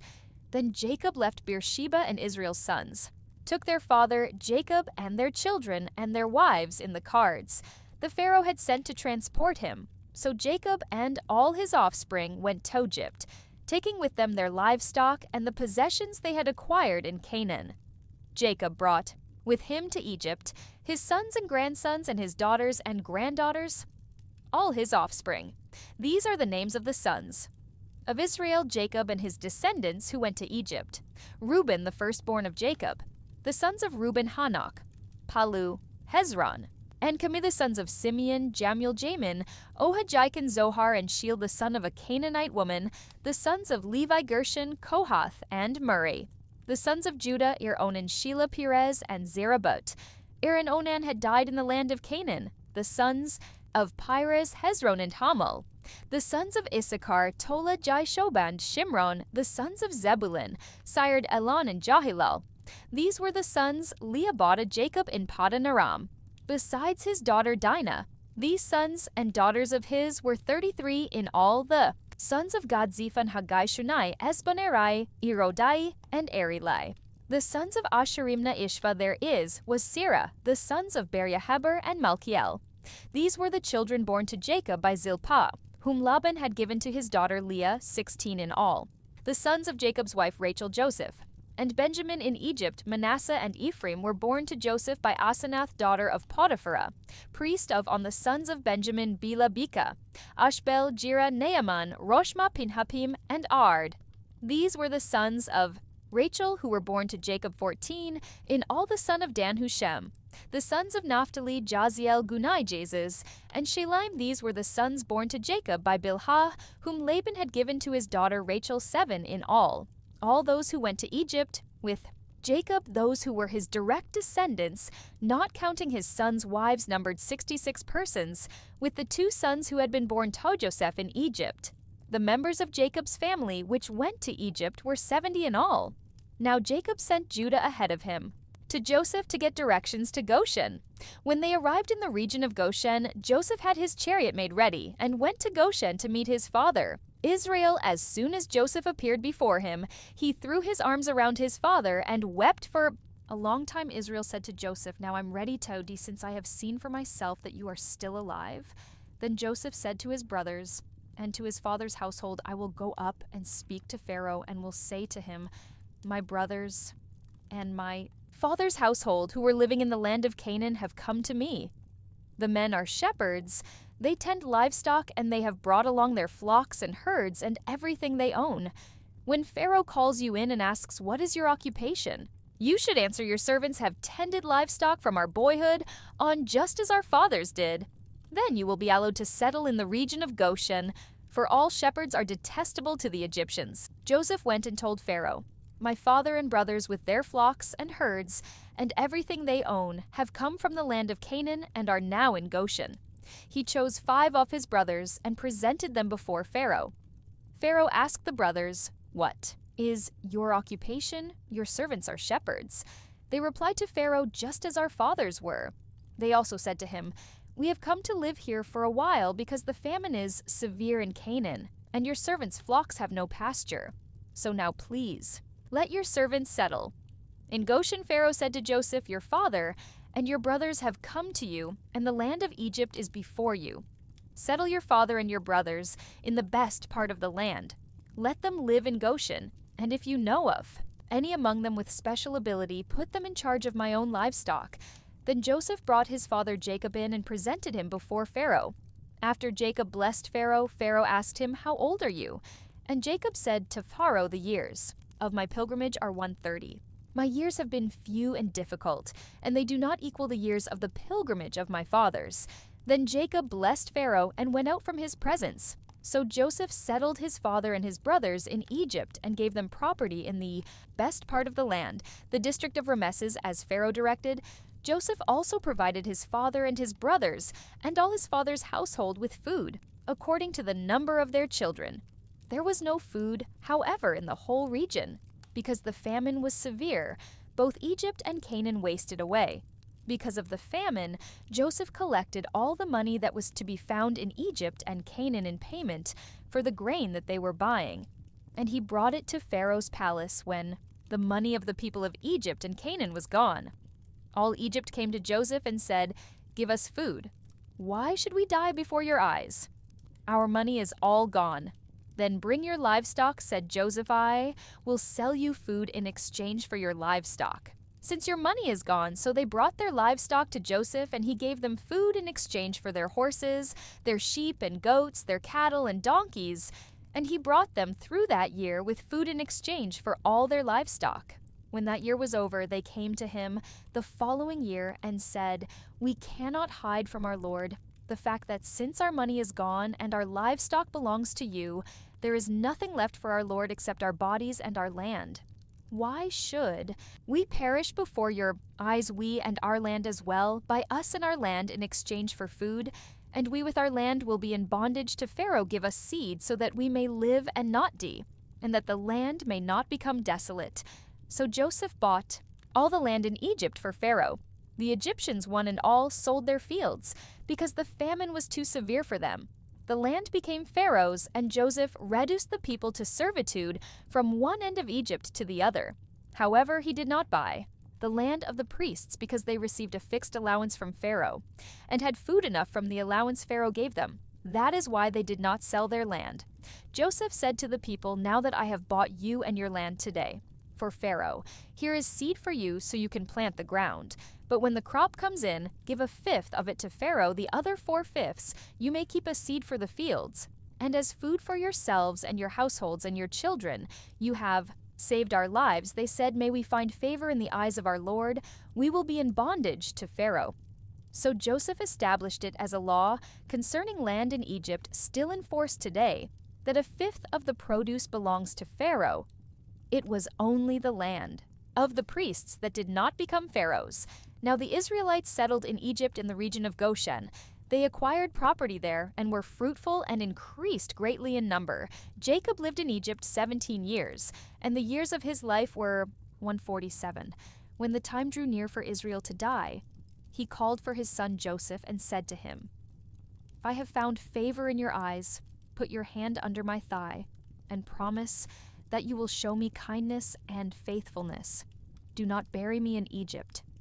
But when I rest with my fathers, carry me out of Egypt and bury me where they are buried. I will do as you say," he said.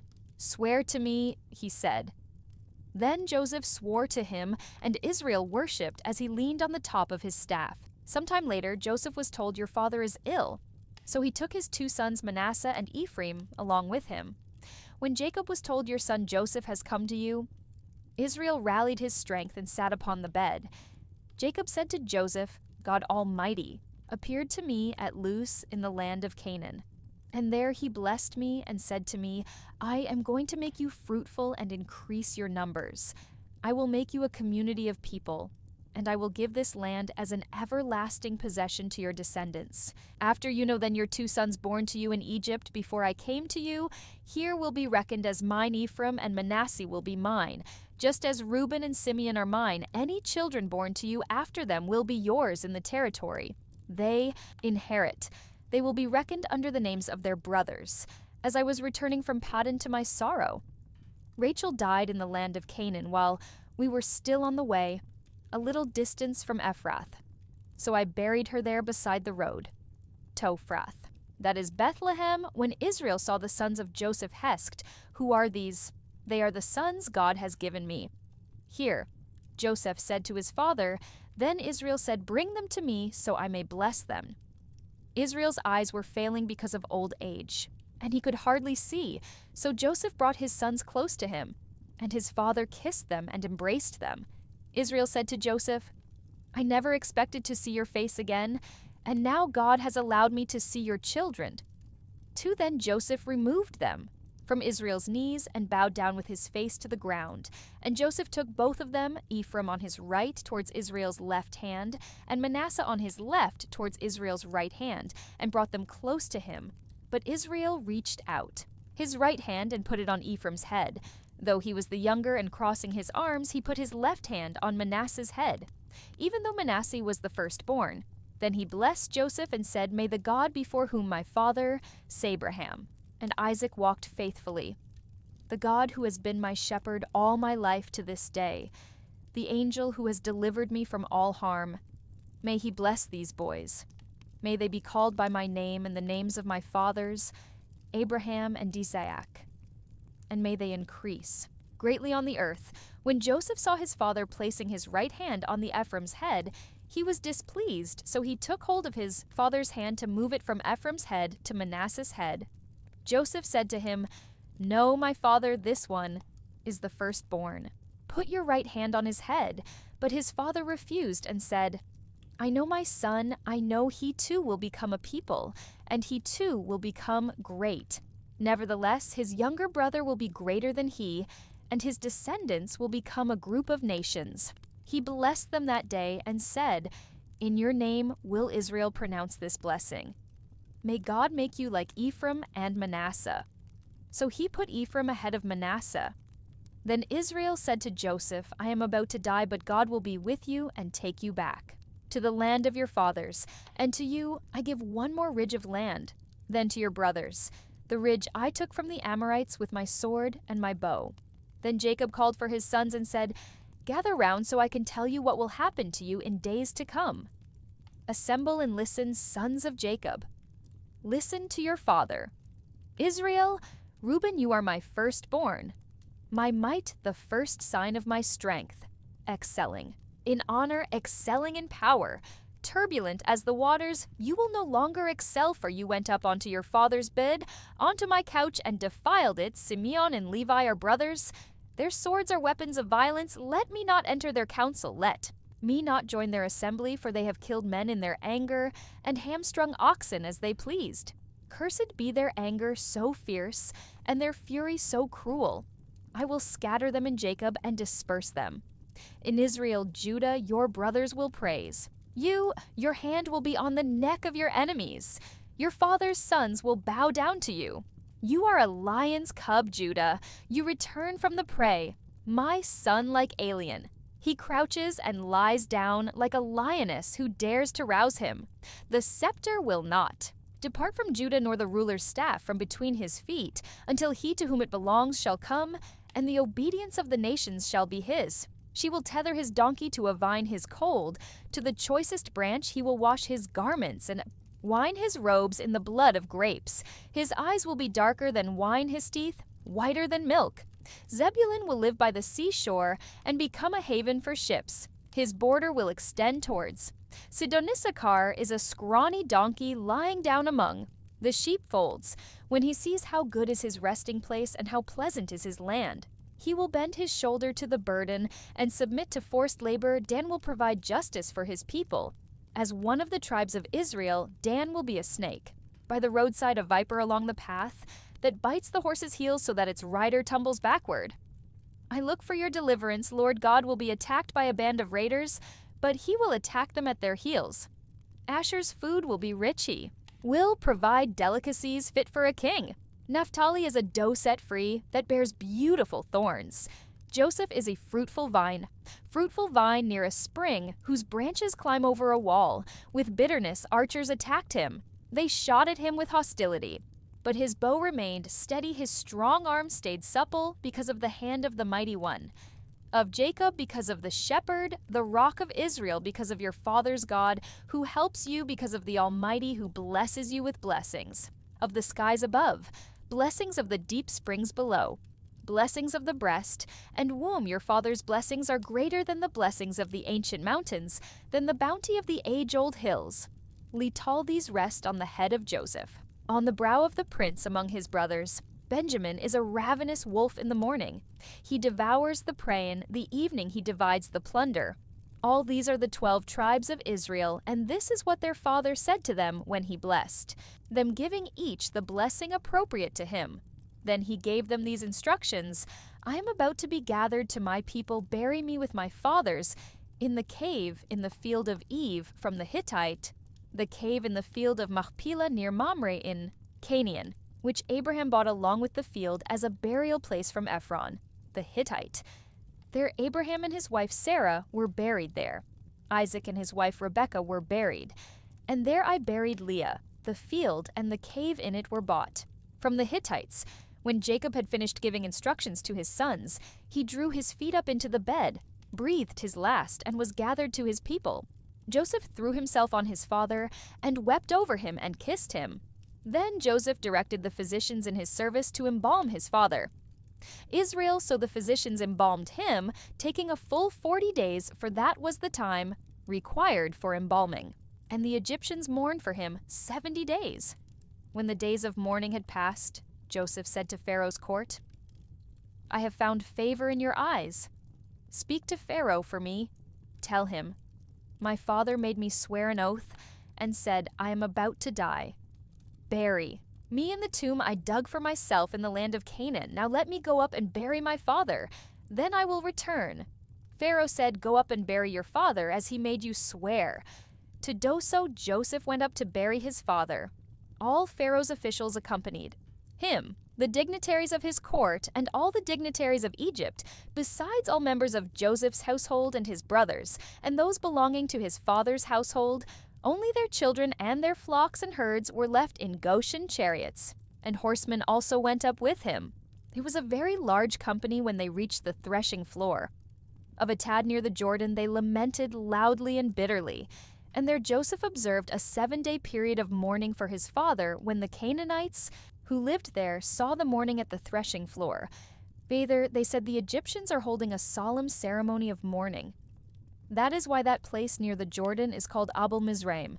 So Jacob's sons did as he had commanded them. They carried him to the land of Canaan and buried him in the cave of the field of Machpelah near Mamre, which Abraham had bought along with the field as a burial place from Ephron the Hittite after burying his father. Joseph returned to Egypt together with his brothers and all the others who had gone with him to bury his father. When Joseph's brothers saw that their father was dead, they said, What if Joseph holds a grudge against us and pays us back for all the wrongs we did to him? So they sent word to Joseph saying, Your father left these instructions before he died. This is what you are to say to Joseph: ask you to forgive your brothers the sins and the wrongs they committed in treating you so badly. Now please forgive the sins of the servants of the God of your father. When their message came to him, Joseph wept his brothers, then came and threw themselves down before him. We're your slaves, they said. But Joseph said to them, Don't be afraid. Am I in the place of God? You intended to harm me, but God intended it for good, to accomplish what is now being done, the saving of many lives. So then don't be afraid, I will provide for you and your children. And he reassured them and spoke kindly to them. Joseph stayed in Egypt along with all his father's family. He lived 110 years and saw the 3rd generation of Ephraim's children. Also, the children of Machir son of Manasseh were placed at birth on Joseph's knees. Then Joseph said to his brothers, I am about to die, but God will surely come to your aid and take you up out of this land to the land he promised on oath to Abraham, Isaac, and Jacob. And Joseph made the Israelites swear an oath and said, God will surely come to your aid, and then you must carry my bones up from this place. So Joseph died at the age of 110, and after they embalmed him, he was placed in a coffin in Egypt.